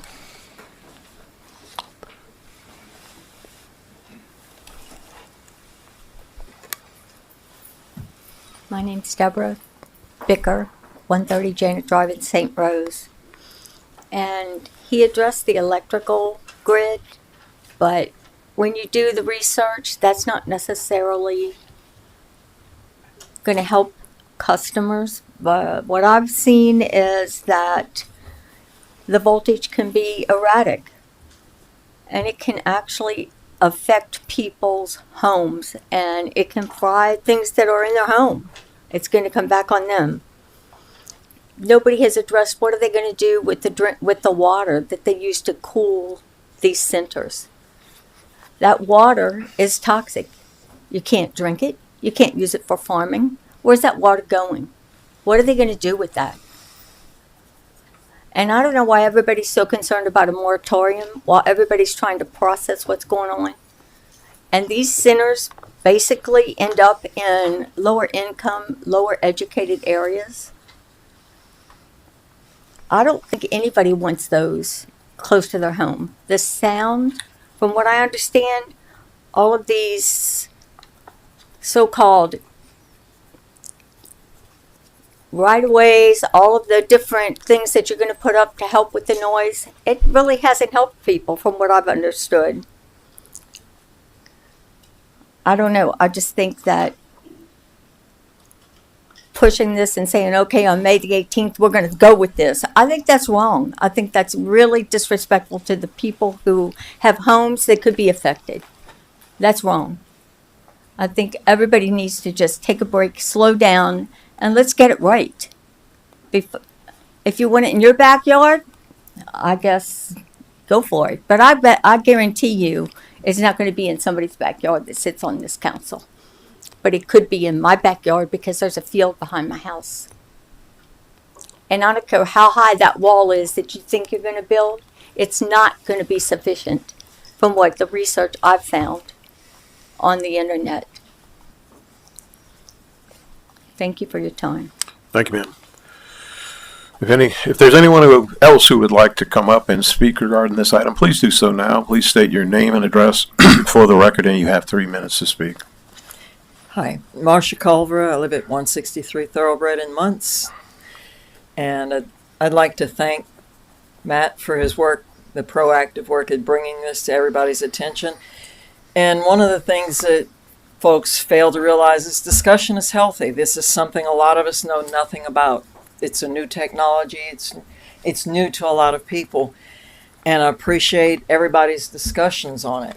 But one of the things to keep in mind is that when you think things can never happen, all you have to do is look what happened in Muntz when we ended up with a high-pressure gas turbine in a residential area because the people bought the wrong property, and the council that was in effect before all of you voted it in because we couldn't get enough people to fight it. The only thing we got out of it was drainage, which was awesome. But the main thing is keep your mind open to it, but keep discussing it. Keep valuing everybody's opinions and decide based on facts. Like I said, we've got a good head start on it. A moratorium, if you do it, can be adjusted, just like what Matt's presented already can also be adjusted. So just keep in mind and do your homework and find out what it's really about before you decide to vote on it when it comes to, what is it, in May? Thank you. Appreciate it. Thank you, Ms. Culver. If there's anyone else who'd like to come up and speak regarding this item, please do so now. Please state your name and address for the record, and you have 3 minutes to speak. Good afternoon. I'm Kelly Butler. I live at 21 Bridle Path Lane in St. Rose. And I'm kind of like the other ladies here. We have a large swath of vacant land that is between us. It currently, in one section, houses cattle that I hear from my yard, which is roughly 300 feet. So if I can hear a cow, I know I can hear a generator. And that is a huge concern. I'm also very disappointed in the fact that I understand we are, a area that focuses on industry, but my concern is we have so much open land that was farmland that housed animals, and those are things that we're getting away from. My daughter rides horses, and I'm constantly watching land in St. Rose being swapped up by different developers, and all that land is going away. So we're losing a very vital portion of what our parish has. We're becoming Jefferson Parish when that's not why I moved here. That was exactly what I left, was to be in an area that was supposed to be rural, and we're ending up with all this industry in our backyards. And yes, I am very concerned because we have 3 very large pieces of property beside us. If that's agriculture, is that something that could be changed to M1? Is that something that would be allowed? Like, that's a concern. And then also talking about just whether or not they power their own facilities versus, M1 versus M2. How big are they going to be allowed to be to fit into M1? Just because that to me does not sound like a reasonable reason why something should be M1 or M2. Like, how much energy are they going to pull from us? And people have asked, what is the benefit to our parish? Have we looked into what kind of jobs that they are going to create? How many, like you said, Matt, about the whole thing about the different industries. Shell doesn't, service only our area, but they sure employ a hell of a lot of people here. A hell of a lot. So is that something that those data centers are going to do? You can't compare a data center to Shell, Valero, like that. Half the people I know work there. I'm not going to know. Half my friends aren't going to be data center people. So that's something to think about, is what is it doing for our parish? And taxes and all that, I mean, we're getting along. We're paying our taxes. I don't think anybody's talked about dropping property tax for any of us. So, right? So that's my concern, is what are we doing to protect with this M1? You say 300 feet, I hear cows. I'll hear a generator. I hear them every Thursday that my neighbor 3 streets over, when her generator tests every Thursday at noon. So we're going to hear that, and that is a big concern. So I think there needs to be focus on much larger. 300 feet's not enough. It's just not. Ms. Butler, your time's up. Okay. Appreciate your input. Yep. Okay. If there's anyone else that'd like to come up and speak regarding this item, please do so now. Please state your name and address for the record, and you have 3 minutes to speak.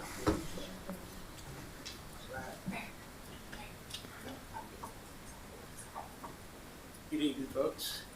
My name is Gary Hall, and I live at 168 McHugh in Harahan. I own property in St. Rose. I don't think it's as much technical time to be spent as much as a lot of people think and concerned about power, electricity, water, and so forth. Let me ask you a question, Mr. Fisher. Would you like one in your backyard? If it were to happen in your backyard, what would your property value be? What would your property value be? Would it be more? Mr. Pelu has done quite a bit of research. He's got a binder. Did you see any good news in a binder, Mr. Pelu? Any good news going forward? Going forward, how much tax is going to be? Has anyone done any research on this panel to say how much is going to profit the parish for putting these buildings in? We won't be here. We won't be here. These buildings, when they're operational, there's no one working there. You got some construction costs, some taxes, some permits, inspections, and so forth. But beyond that, it's going to be noise. There's going to be complaints. But they're not going to be in your backyards, or your backyards, will they? It's going to be in our backyard. Okay? Think about it. Because we're the ones that vote. We're the ones that have to live with it. Hey, here's the last comment. You asked for patience, but you want to lop off 4 months of the moratorium. That seems a little bit contradictory, and I can understand this Ms. Fonseca being confused. It is. Thank you. Thank you, Mr. Hall.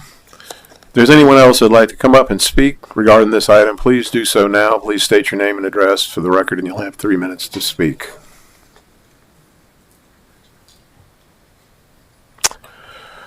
Seeing none, public hearing is closed. Any council discussion?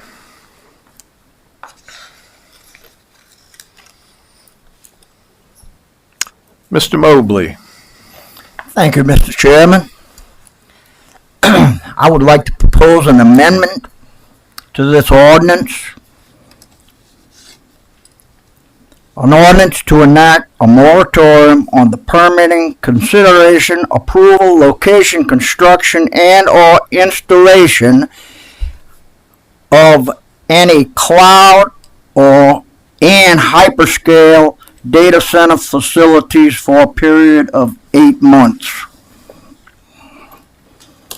That would be my amendment.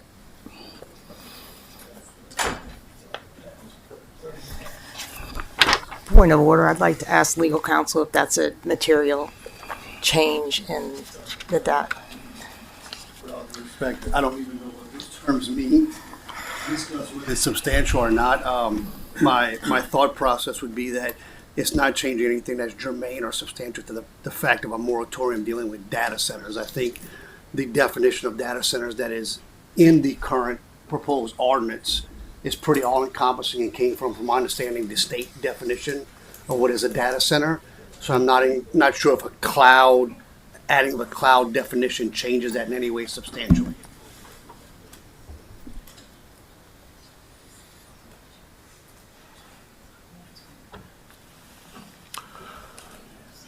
I think not.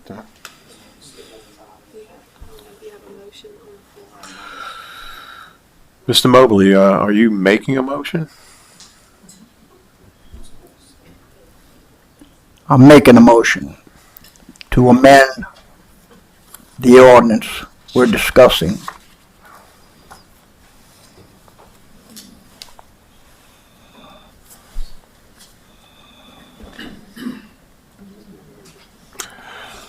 All right, I have a motion on the floor. It is moved by Mr. Mobley, and we have no seconder.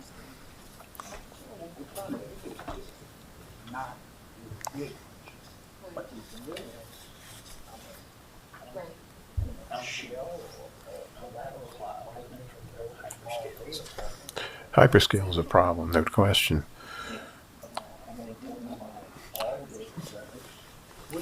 I think we don't have enough to have a motion to amend.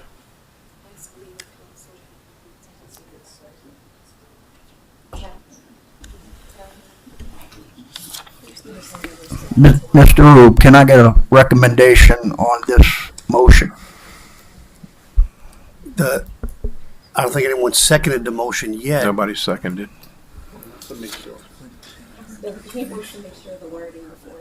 I do not think it would change the interpretation of the definitions of a data center that's set forth in the current ordinance.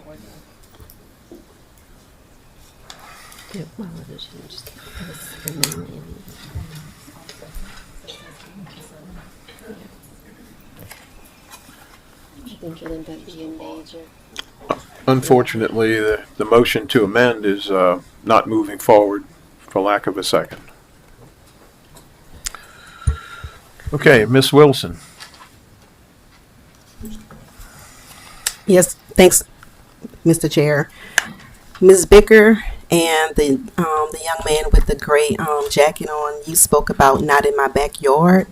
Well, today I received many calls from residents throughout the parish, and they spoke about the data centers coming to the parish as if they were in the works. Some agreed, some were not in agreement, and some said it's okay if a data center were built in the parish, but not in their backyard. Given that District 1 on the West Bank has open land up to Kelowna, which I represent District 1, it could go in their backyard, which is also my backyard as well too. So to the members of this council, ask yourself, if you live in an area that met the criteria for data centers, would you want it in your backyard? with or without clear regulations. Thank you.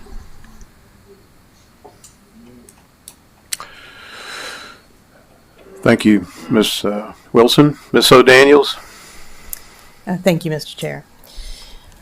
I guess today everybody's confused as to why I made this amendment between 8 and 12 months. But I want to give credit to the administration because over 4 months of work was done in a 2-week period of time, accelerating this.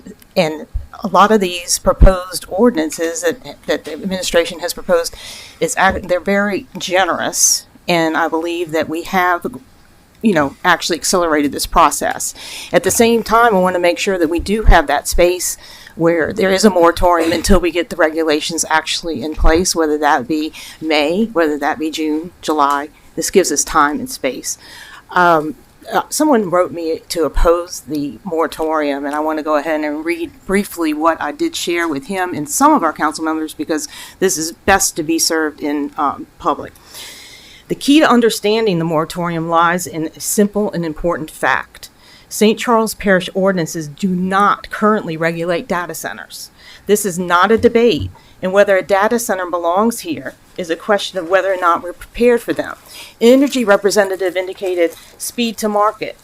We need to know what the regulations are. Agreed. But we don't want that speed to market to happen in between while we're working through these regulations. We know these things can come in very quickly. To those that support data center development, which includes the administration, I share your enthusiasm for economic growth in St. Charles Parish, particularly the idea of uses for vacant property in James Business Park in St. Rose.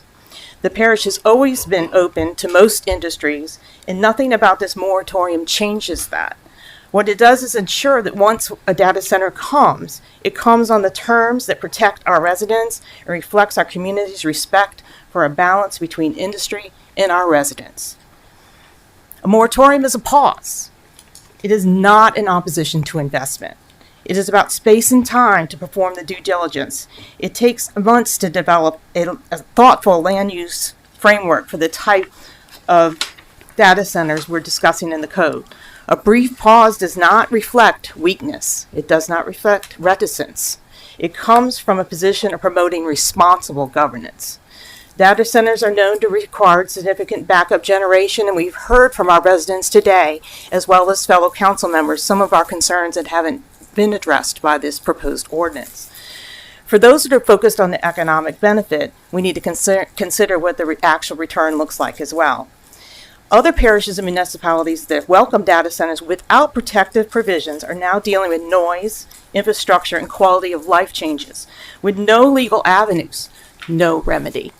As a lawyer, I don't want to see that gap. I want to see the gap closed with appropriate regulation. I think we've moved really quickly towards that, and that's why 8 months versus 12 months, and whichever comes sooner. If it's confusing to other council members to change between 8 and 12 months, then how are we going to get through a very complicated ordinance having to do with data centers? I think we can work through it. Right. Patience. Exactly.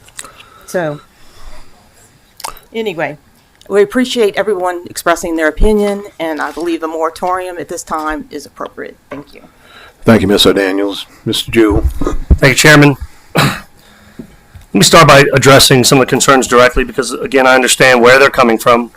People are hearing about massive data center projects across the country and in Louisiana, enormous acreage, enormous water and power demand, and the assumption that something like that could just pop up here overnight.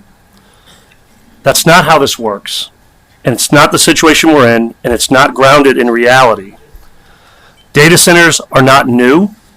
They've been around for decades. What's changed is the scale that some of these projects that are making the headlines. But the reality is data centers, again, come in many shapes and sizes, and I've mentioned that in the meeting before this. You have low impact facilities, you have medium, large hyperscale campuses, and it's our job to recognize the difference and to regulate accordingly. And earlier tonight, for those who weren't here, I presented a pragmatic and well-structured zoning ordinance that does exactly that. And I want to say, as an aside, Michael, thank you for directing all of our planning expertise and all of the work that your people do professionally every single day towards this issue. You were able to go out and research very important proposed regulations and looked throughout places where it worked, what did and doesn't work, and you've put together, I believe, a very great ordinance that we presented again here tonight. For those of you who missed the committee hearing 3 weeks ago, we presented really a high-level draft to this council and to the public to show that we were actively working on zoning. Again, we brought this issue to the parish council. At the legislative committee meeting this evening, we followed that up with the ordinance that you all heard, again, which I believe is prudent and robust, and one that first and foremost protects the residential areas of this parish, but while still allowing for lower impact facilities, which I would add make up the vast majority of data centers in existence today.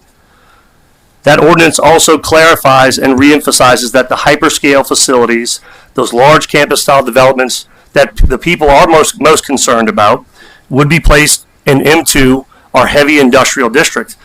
And I'll be candid, I do not believe our parish is a likely candidate for that type of development, given our geographic and land constraints. But even if we were, those uses are already confined again to M2, which provides substantial separation from residential areas. Now let's talk about what we already have in place today in St. Charles Parish. Under our current zoning, a large-scale or hyperscale data center, the kind that would include on-site generation, is already restricted to M2, our heavy industrial district.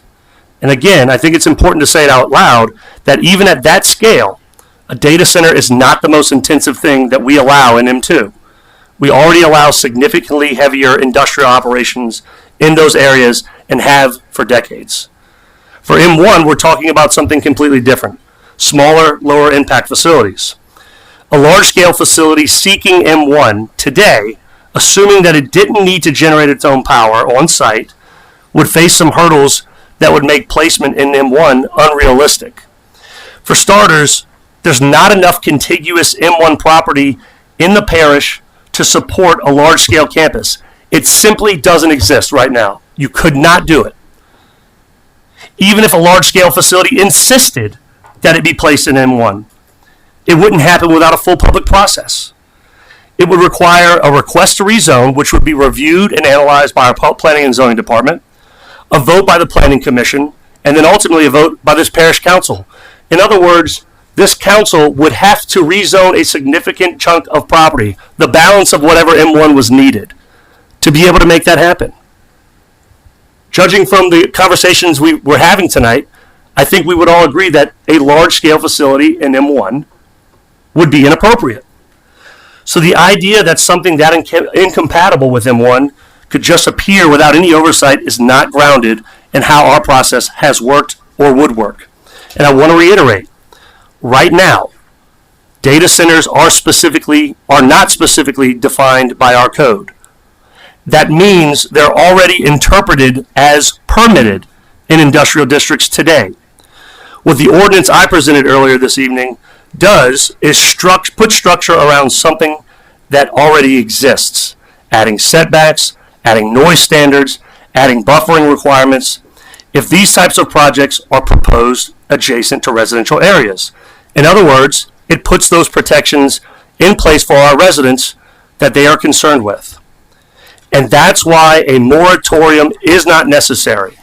An anti-business moratorium, even for 1 month, creates an uncertainty and ignores the fact that this administration has a solution that can be voted on by this council as soon as May 18th, 2026. It signals that a parish built on more than a century of industrial development is suddenly not prepared to manage growth, based on the perception that data centers are somehow something new, when in reality, it's not, and we already have the tools to do it responsibly.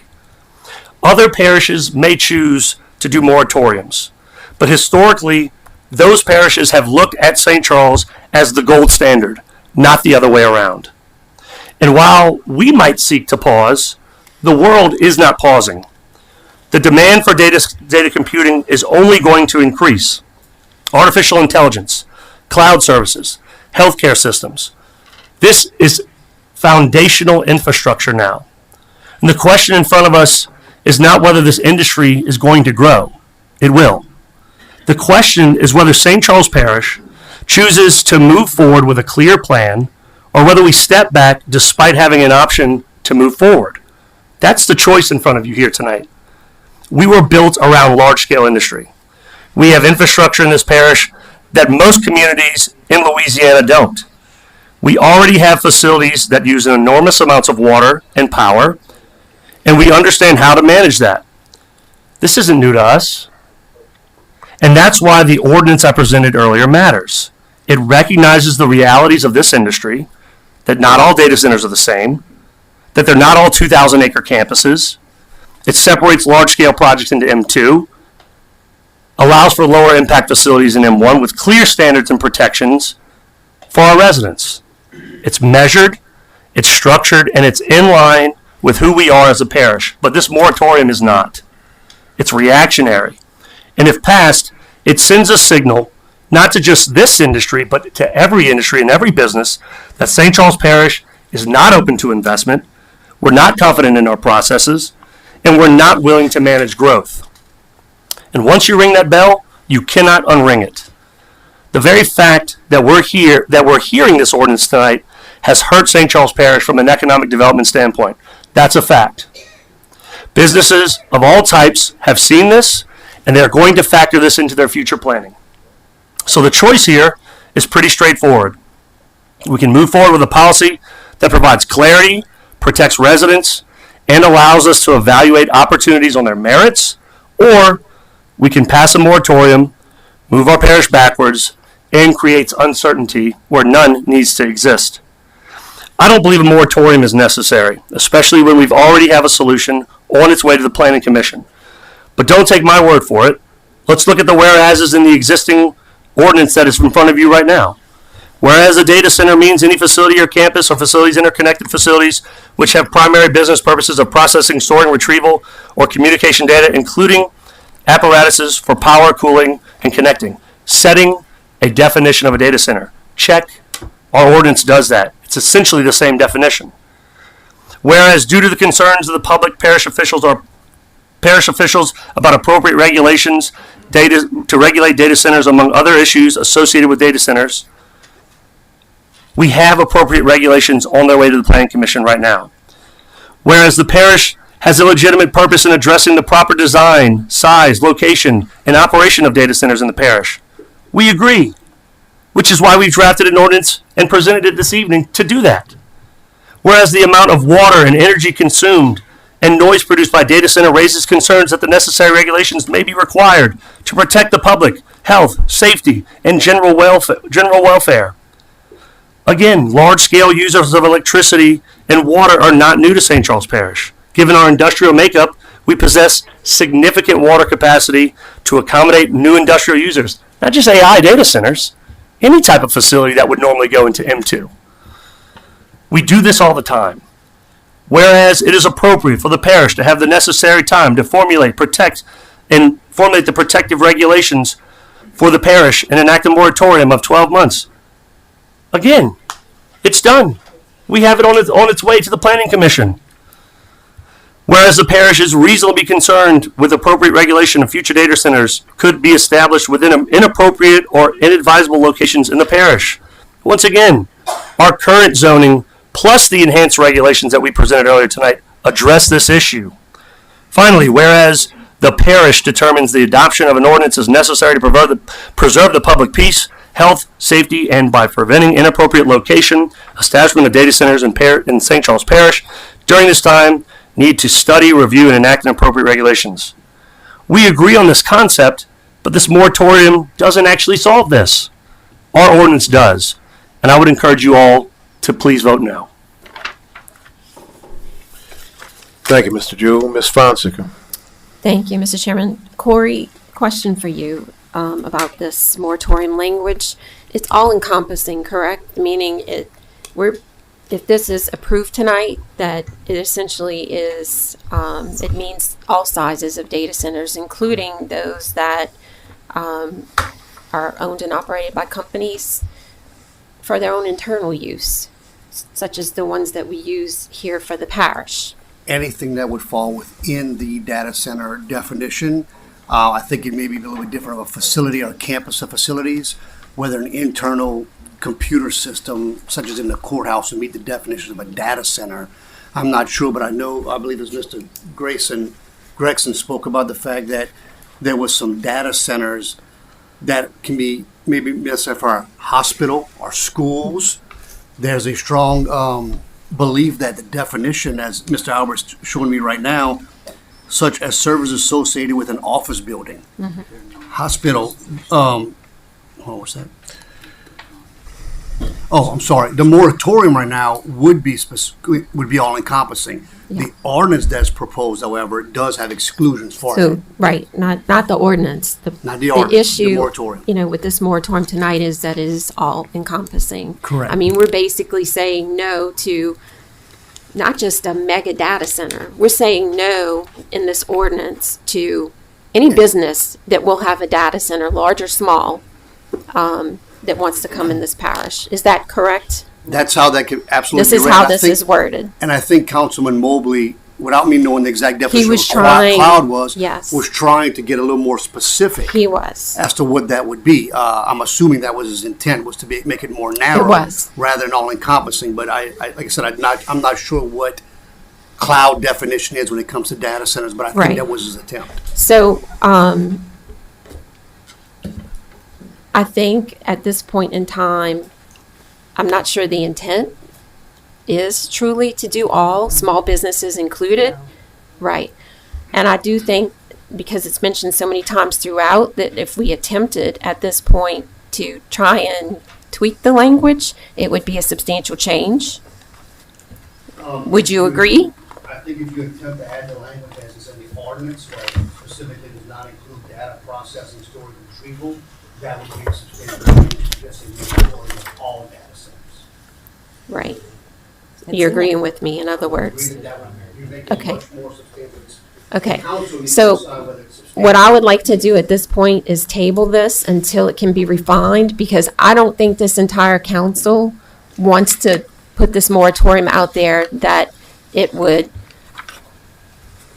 prohibit any business that has a small data center from relocating within our parish. I will say, if I may, the definition does say it has the primary business purpose. Absolutely. Is in that definition. So I think you could get caught up in some ambiguity of whether someone is operating for their primary purpose or not. But that is in the current definition of primary business purpose of processing, storage, retrieval, etc., versus being a lot more specific is what you're questioning. And that would be up to the council whether they feel necessary to be much more specific in defining what data centers would be part of this moratorium. I'm asking for your legal advice on this. Do you feel like this moratorium, if enacted, should be more specific? I think it always benefits to be as much more specific as possible, because if you're going to exclude a specific type of business and issue a moratorium, you do want, under revised statute 33, I think it's 1236, allows the parishes to regulate zoning, regulate other issues.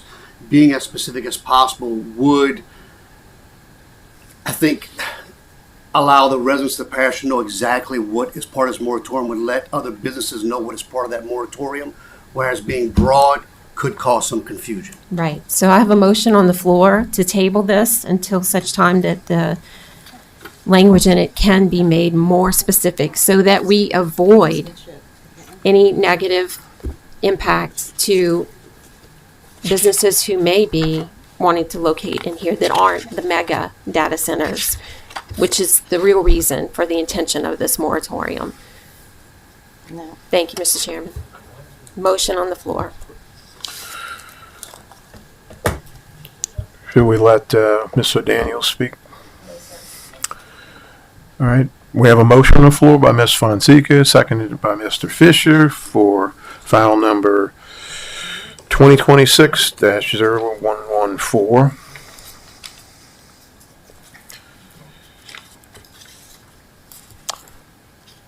File number 2026-0114 is now open to public hearing, correct? You got to vote?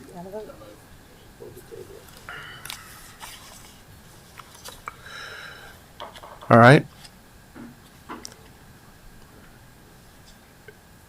Do we have a vote on this?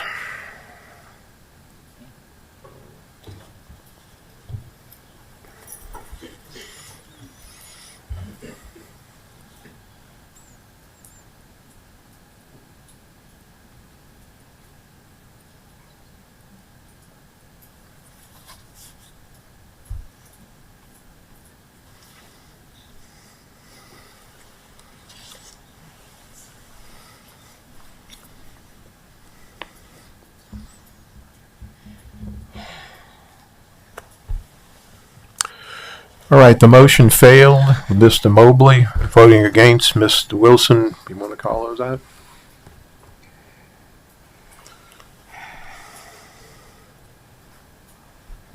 Motion fails and Mr. Mobley voting nay.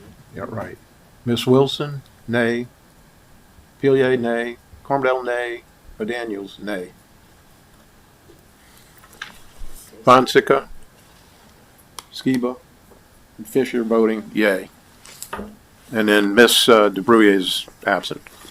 So that motion to table has failed. So we're back to the issue at hand here. Ms. O'Daniels. Yes, lots going on here. But anyway, I'd like to clarify that on the definition that was derived for this is primary use. It was taken directly from a legislative statute dealing with data centers. It was clear through legal. There really isn't a confusion. They're not trying to shut down this tiny data center inside my husband's business, Shell, any of these other data centers that are subsidiary to the main business of a hospital. So I just wanted to go ahead and address that because I felt like that was Councilman Mobley's concern, that he didn't want those data centers or future data centers that are subsidiary to a main business to be precluded by this short period of time where we're looking for a pause on these M1 regulations. Thank you. Thank you, Ms. O'Daniels. So it's been a rather interesting path here, and my position hasn't changed. I think that more work needs to be done. I've stated it in a legislative meeting. I am very concerned that we want to put something in place that probably has holes in it, and I think that the more detail, and that has been discussed, that you can come up with that defines what these are. We've talked small, we've talked large, we've talked hyperscale, we've talked edge, we've talked all kinds of different. You know what? None of them are alike. None.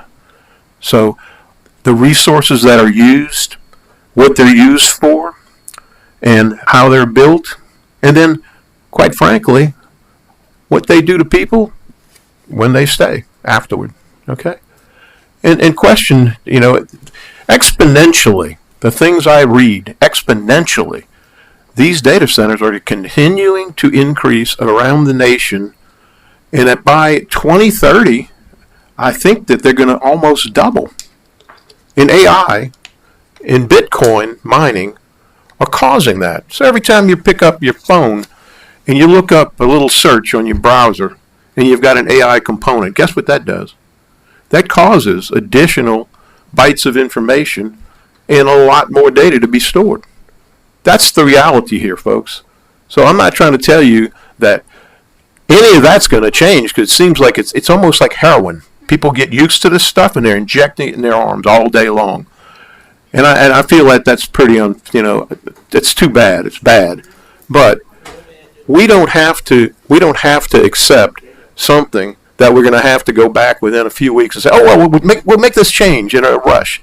I think it takes, in my opinion, you got the gentleman from Entergy. You've got some other people that we know who are on the Planning Commission. One's building one right now. It's an enterprise one, a Shell. He's offered to help. I got other people that I could draw in. I'm not an electrical engineer. I'm not an instrumentation engineer, and I'm not a software engineer. However, I spent 42 years in the engineering business, and I saw these people operate, controlling businesses as well as industries, offshore platforms, onshore facilities. I'm not against this stuff. Somebody probably thinks, hey, we're against industry. We're not. This is not to be against industry. This is just so that we look at what is logical, look at what protects people. And frankly, let me tell you something. Around the nation, the stuff I read, there are industries, there are data center companies who are reeling from the pushback that people have given them, right? A lot of them look at this and they say, man, I regret the decisions we've made. Well, heck, you didn't have a decision to make. You didn't have anything to protect you, right? But buyer's remorse, particularly for the larger ones, is out there now. And all I'm saying is, we, as people on this council, I represent people. I don't represent industry. Industry is important. Okay, I represent you too. But let's do this right. That's all I'm saying. And that's my piece. Thank you. Ms. Fonseca again. That wasn't cleared? Okay, that wasn't clear. It's daunting to keep up with this thing. All right, so we've got no one else on the council to speak. Is that a correct assumption here? Right, just very me. good. Correct Well, it's just assumption. me. So it is my turn. Holly, you Okay. want to speak again? No, the only thing I have to add is I just want to make sure that anyone who on the council who is in favor of this truly understand the message that we're sending. It's a message not just to solar, it's all industry. The headlines tomorrow are going to read St. Charles Parish Council imposes moratorium on solar. It's not going to say only for 8 months or until such time as legislation is implemented. That's what the headlines are going to read. So it's a very serious message. As Parish President Jewell said, you set in history here, and it's not a positive one. The way our parish has welcomed industry over the past many years.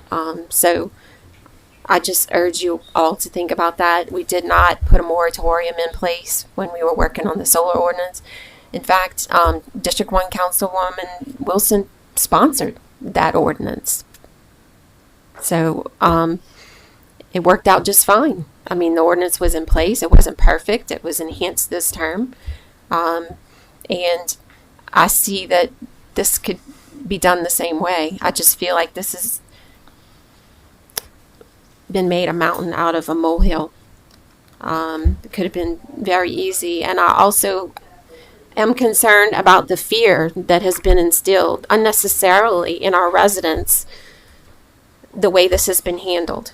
And as far as gamesmanship, let me just say, gamesmanship is when you place a copy of an ordinance to be introduced in front of council members less than 5 minutes before the last meeting began, so that the majority of the council members weren't even aware of it, what it was about, why. That's the definition of gamesmanship to me.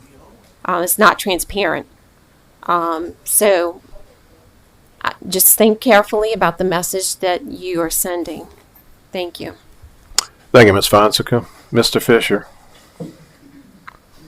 Thank you, Mr. Chair. I'm going to go back to what I said before. I had a few comments about not in your backyard. A lot of people don't know where my background came from. I spent 9.5 years on the Zoning Board of Adjustments for St. Charles Parish as the District 6 representative. I had a hand in rewriting a lot of ordinances, changing the way we do business in St. Charles Parish, the way people get zoning, the way the Planning Commission is structured, the way we do things now. Ms. Carver brought up the fact of the natural gas turbines. On the spot, the rezoning, the compressor.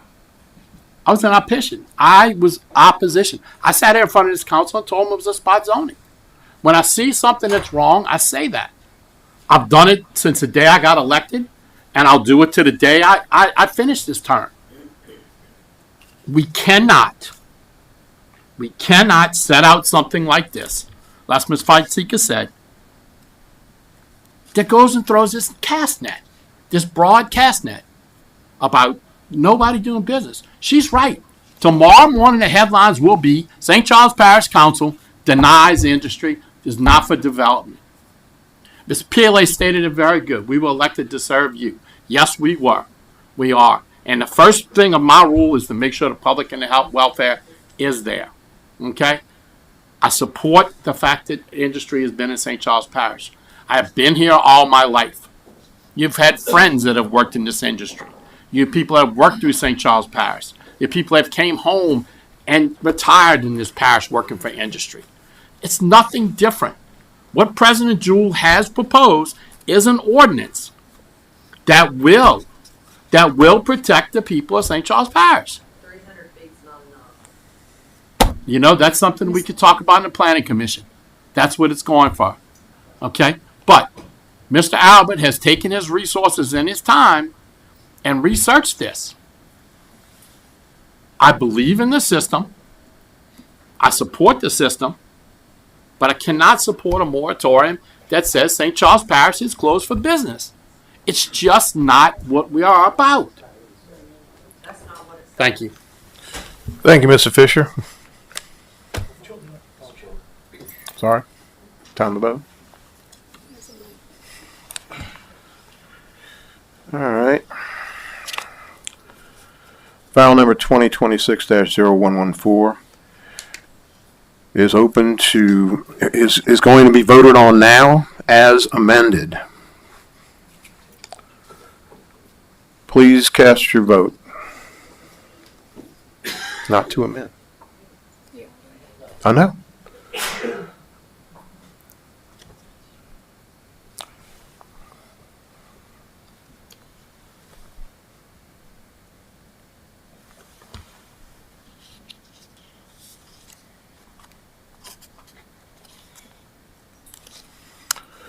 The motion failed with Mr. I want to read them.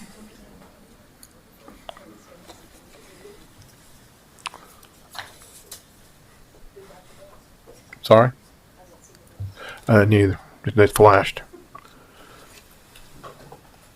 Mr. Mobley, Ms. Fonseca, Ms. Skiba, Mr. Carmadel, Mr. Fisher voting nay, and Mr. Wilson, Mr. Pilier, and Ms. O'Daniels voting yay, and the motion fails.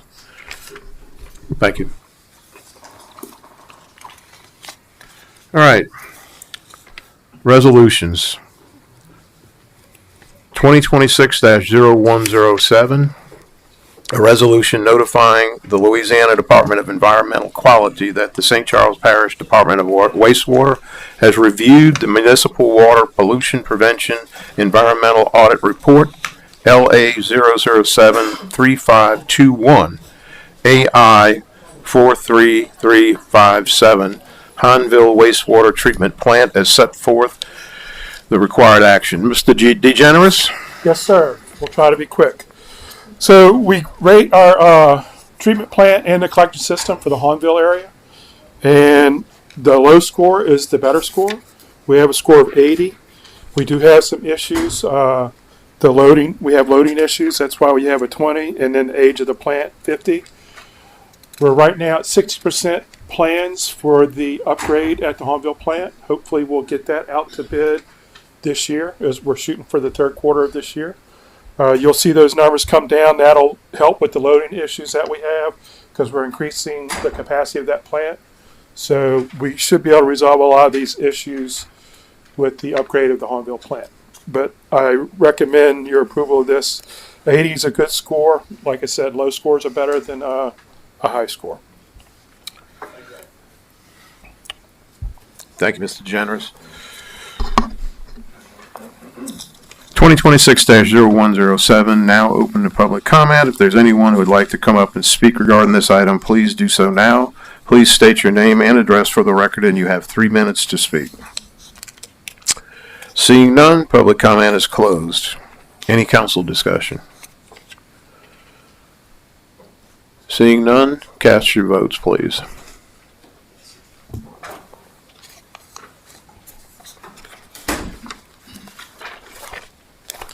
Passes with everyone except Ms. DeBruya, who's absent.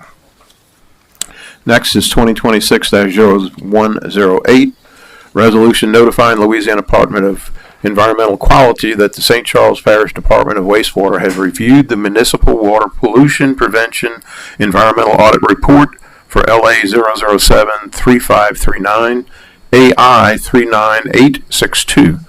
Destrehan wastewater treatment plant as set forth the required action.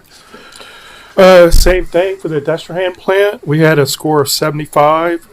The big hits were age of the plant, which after the construction, that should change next year to almost zero, since upgrade of the plant restarts your count on the age of the plant. And we're still working on overflows, so we do have some projects in the pipeline right now that we're trying to push through. The force main in St. Rose to direct the plant should eliminate and help us with a lot of the overflows. I ask for your support. Okay, thank you, Mr. DeGeneres. File number 2026-0108 is now open for public comment. If there's anyone who would like to come up and speak regarding this item, please do so now. Please state your name and address for the record. You have 3 minutes to speak. Seeing none, public comment is closed. Any council discussions? Ms. O'Daniels? Real quick, do you have an update on the St. Rose Force Main project, or kind of where that is? When we started looking into it, the existing force main that runs along the railroad, there is no clearly defined servitude, so we're probably having to go to acquire all those servitudes. So we're in the process of trying to do the history of what we need to do with every landowner and all that, and work out deals with all them to get those servitude agreements in place. So it's going to take, it'll probably take a year just to do that. Right. Appreciate the update. Thank you, Mr. Daniels. All right. Any council discussion? Sorry. File number 2026-0108 is now for public comment. If there's anyone who'd like to come up and speak regarding this item, please do so now. Please state your name and address for the record, and you have 3 minutes to speak. Seeing none, public comments closed. Any council discussion? Seeing none, please cast your votes.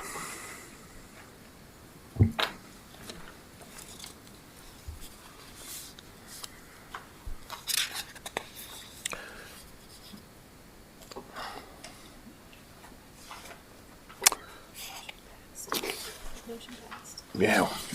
Okay. Motion passed with everyone except Ms. DeBruya, correct? Flashing quick, I'll tell you. All right. One more for Mr. DeGeneres.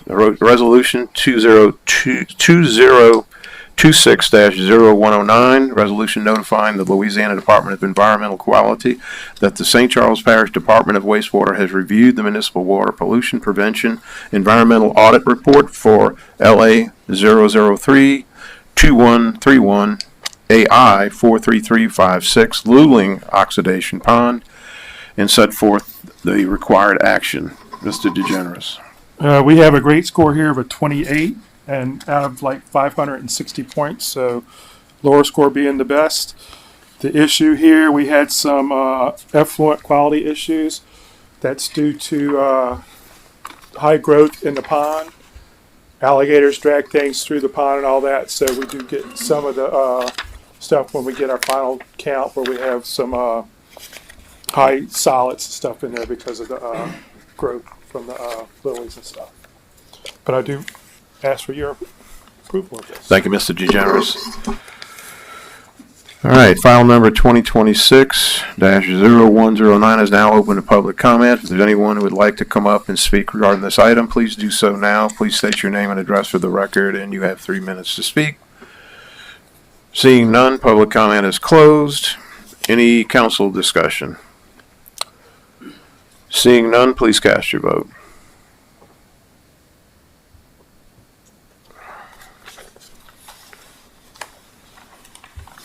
And that passes without Ms. DeBruya. Everyone else, a yay. All right, a resolution 2026-0110 2026-0111, a resolution adopting a Louisiana compliance questionnaire as required part of the St. Charles Parish's annual financial and compliance audit. So, Mr. Grant Dewsome. Thank you, Mr. Chairman. As stated, this is a resolution adopting the Louisiana Compliance Questionnaire. This is the beginning of our audit, which actually starts next week, and just says that we are in compliance with all rules and regulations, public bid law, budgeting, etc. And it's basically their opening checklist to begin audit procedures next week. I appreciate your support. Thank you, Mr. Dewsome. File number 2026-0111 is now open to public comment. If there's anyone here who would like to come up and speak regarding this item, please do so now. Please state your name and address for the record, and you have 3 minutes to speak. Seeing none, public comment is closed. Any council discussion? Seeing none, please cast your votes.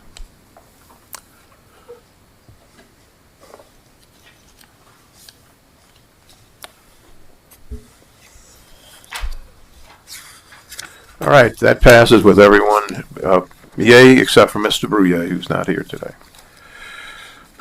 All right, 2026-0123, a resolution to approve and authorize modifications to the Act of Conservation Servitude for Public Use and Benefit as granted by Willow Ridge Estates, LLC and Rathbone Land Company, Incorporated to St. Charles Parish, dated December 28th of 1999, and to modify the consent decree between the United States of America and Willow Ridge Estates, LLC, and Rathbone Land Company, Incorporated, in the matter of entitled United States of America versus Willow Ridge Estates, LLC, and Rathbone Land Company, Incorporated. Mr. Ooh. Yes, as indicated in the resolution in 1999, Willow Ridge Estates and Rathbone entered into the Act of Conservation Servitude with St. Charles Parish. That act was amended, I believe, in 2011, as indicated in the resolution. In conjunction with that, there's a consent decree dated most recently in August of 2013 for the conservation of the land adjacent to St. Charles Parish. Entergy Louisiana is wanting to construct a transmission line, and Assistant General Counsel for Energy should be here to answer any questions specifically as to that line. But this resolution would show St. Charles Parish's support of that transmission line, and I believe they've obtained resolutions from other parishes up until this point for the line to be traversed, and one of the last ones coming through is going to be St. Charles Parish. Thank you, Mr. Ooh. File number 2026-0123 is now open for public comment. If there's anyone who would like to come up and speak regarding this item, please do so now. Please state your name and address for the record, and you have 3 minutes to speak. Good evening, council members and President Jewell. Thank you. I'm John Shortus, Assistant General Counsel here on behalf of Entergy Louisiana, 639 Loyola Avenue, New Orleans. We support the passage which is needed for construction of the transmission line through the parish. And here to answer any questions you may have. Thank you, Mr. Shortus. File number 2026-0123 is now open for public comment. If there's anyone who'd like to come up and speak regarding this item, please do so now. Please state your name and address for the record, and you have 3 minutes to speak. Seeing none, public comment is closed. Any council discussion? Mr. Fisher. Thank you, Mr. Chairman. Mr. Shorts, could you step up real second? So would this be a new servitude, or is this expanding an existing servitude? Well, the conservation servitude that we're seeking to have modified, that was put in place 26 years ago through a federal court case. 2 landowners who were alleged to have filled wetlands.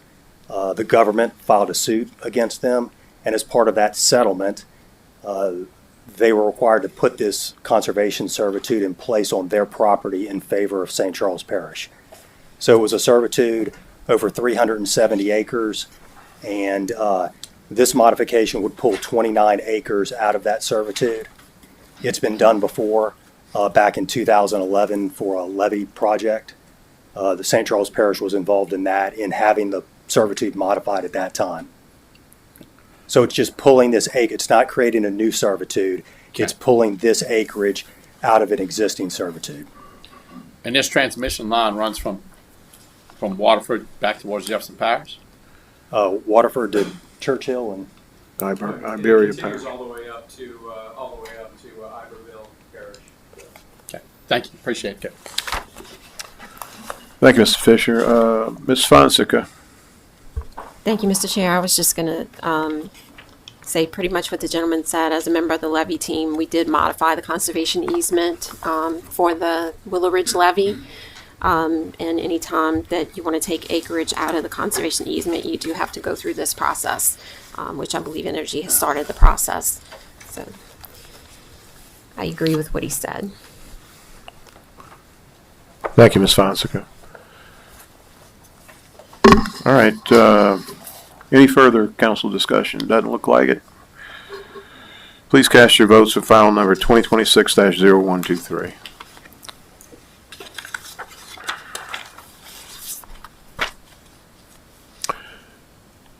And that passes with everyone except Ms. DeBruyer, who's not here. Next, we have 2026-0126, a resolution authorizing the council secretary to confirm the parish council's support of the updated conversion plan being submitted by the St. Charles Parish Housing Authority to HUD, transitioning from streamlined voluntary conversion program to the RAD Section 18 blend conversion. So, Mr. Jedediah Jackson? Yes, sir. Close? Thank you. That's it. Perfect. Good evening, Council Chair, Council members, and Parish President Jewell. I'm here tonight representing the Residents Board and staff of the Housing Authority of St. Charles Parish to formally request your support for our repositioning of our public housing properties under the Rental Assistance Demonstration, or RAD, Section 18 Blend Conversion Program. I have come before you in the past to discuss some issues that have affected our past applications, and specifically the streamlined voluntary conversion application, where HUD suspended the program in September of 2024, and we were forced to move forward with the RAD Section 18 blend process instead. And this strategy continually will allow us to transition our 129 unit public housing portfolio to the Housing Choice Voucher project-based voucher program. Specifically, we will begin in Des Allemands, where there are 12 units. We will demolish the currently vacant property and construct new units. In Hanville, where there are 51 units, that property will undergo comprehensive renovations. And lastly, we will renovate the Boutique property because we want to make sure that if there are any residents who came from Hanville and moved to the Boutique property, or Des Allemands and moved to the Boutique property in the past, are able to relocate back to their homes. And that also will be comprehensively renovated to ensure that the units meet housing quality standards. Our residents, as always, are our top priority, and we do not expect any residents to be displaced during the process. All households with families remaining in them will be provided comparable housing through the tenant protection vouchers during the transition, and residents do have the absolute right to return once the work is complete. And we did receive, just as an FYI, I did not have this information when I sent this request in, but we received our approval for our conversion CHAP, which is a commitment to enter into housing assistance payment. So that was a big hurdle to get the application process moving forward. And now that we have CHAP approval, we're in the process of finalizing our tax credit application and our conversion financing plan for submission within the next couple of months. Which at this point projections, and it did come before you last time to indicate that we may have an monetary ask, but at this point projections do not require a local cash earmark. But if that changes, I'll definitely reach out. And to proceed with this application to HUD, submitting to secure the financing for these capital improvements, we do have to consult with local government officials, and we're asking for the council to provide a formal resolution of support to accompany the draft supported letter that goes along with this resolution, stating that our conversion plan is consistent with the parish's consolidated plan and has our local government support. And this resolution and letter will accompany our financing plan. And to close. Your support is a crucial next step in preserving and upgrading affordable housing in St. Charles Parish, and I appreciate your time and look forward to any questions that you might have. Thank you, Mr. Jackson. I got something. Okay. File number 2026-0126 now open for public comment. If there's anyone who would like to come up and speak regarding this item, please do so now. Please state your name and address for the record, and you have 3 minutes to speak. Seeing none, public comment is closed. Any council discussions? Ms. Fonseca. Thank you, Mr. Chair. Mr. Jackson, I'd just like to thank you so much for picking up the ball and running with it. I know you haven't been, have you been there 2 years yet?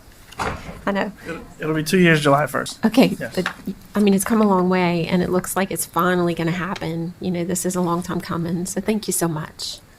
Thank you so much, Councilwoman Fonseca. And just to let you know, we did recently receive a high performer designation. We got 100% of all possible points for our Housing Choice Voucher program, so hopefully we'll be able to leverage that current rating into additional resources to provide, more opportunities for affordable housing for the parish. Excellent. Thank you. Thank you so much. Thank you, Ms. Fonseca. Ms. Wilson. Thank you, Mr. Chair. Mr. Jackson, one question on a conversion proposal. On a unit mix breakdown for Booty Estate, 200 Booty Estate, on this 0 bedroom, you have 4? Those are efficiencies. Got it. Yes. And is this taking money from HUD? So the financing plan is going to be a combination of tax credits, of funding that is available to housing authorities that are small like we are, that allow us to reposition our properties, because the subsidy that has traditionally come with traditional public housing is much more. It's so insignificant to where you can't really keep up with any deferred maintenance. So that's why we're transitioning the funding source from the traditional public housing subsidy to the project-based housing choice voucher program, because the subsidy is like 4 times of what we would normally get. And through this program, we are getting increased rents as well. So an increased subsidy for those rents. Okay. And one more question. So the renovation is going to start on all 3 properties between Booty, DeSalmas, and Hornville no later than December 31st, 2027? You're referring to the projected timeline? Yes. Yes. Mm-hmm. So Okay. the December 2027 date is specifically for us to close out all public housing units, but we are prayerfully, hopefully projecting that we'll be able to submit our financing plan by the end of June. By the end of July, with the assistance of local field office, HUD field office, and also some contacts that we have in DC, get the approval process fast-tracked, and hopefully we'll have that by July 31st, so that come August 1, we'll be able to begin construction work at the various sites, but again, going in the order of the Zalmans, Hanville, and then Booty. Okay. All right. Thank you. Yes, ma'am. Thank you. Thank you, Ms. Wilson. Thank you, Mr. Jackson. Okay. No further council discussions. Please cast your votes for file number 2026-0126.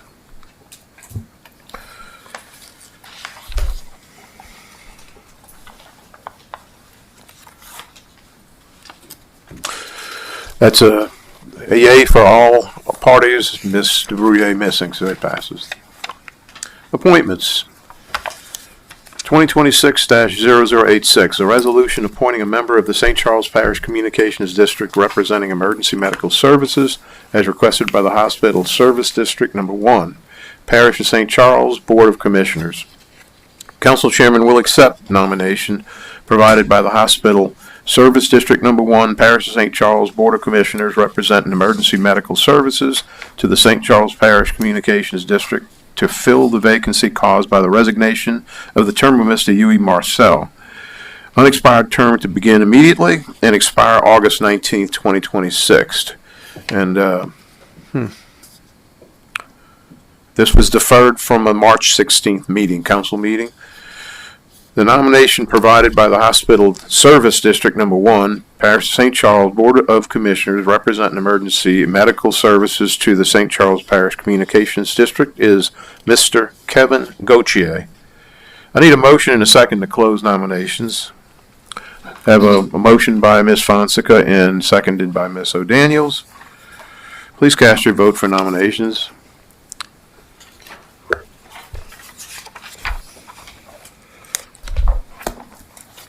That was voted positive. Yay for all, missing Mr. Bruyere. All right, meetings, announcements, notices, etc. Meetings. Floodplain Management Steering Committee, Thursday, April 9th, 26, 12 p.m., Council Chambers. Communications District 911, Monday, April 13th of 26, 5 p.m., Council Chambers.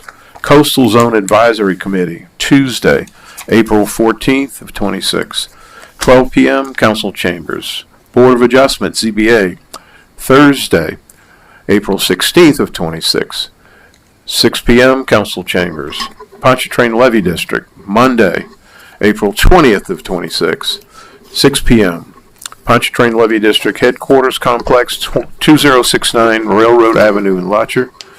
St. Charles Parish Council, Monday, April 20th of 2026, 6 p.m., Council Chambers. Announcements. Important dates for the party primary or municipal primary May 16th, 2026 election. Wednesday, April 15th, 2026, last day to register to vote in person or by mail. Saturday, April 25th, 2026, last day to register to vote online at govote.com. Early voting, Saturday, May 2nd, 2026, closed on Sunday, May 3rd, 2026. Monday, May 4th, 2026 through Saturday, May 9th, 2026. 8:30 a.m. to 6 p.m. West Bank Courthouse, 15045 River Road, Hanville. On the East Bank, Arterbury Building, 14564 River Road, New Sarpy. Tuesday, May 12, 2026, last day to request absentee ballots, mail ballots.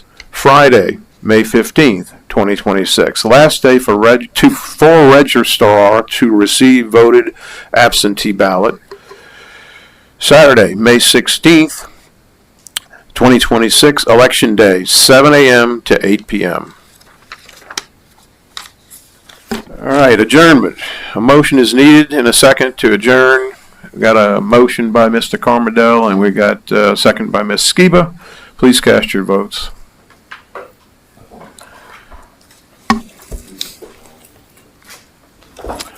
And that passes with everybody here except Mr. Bruyere. Have a wonderful night.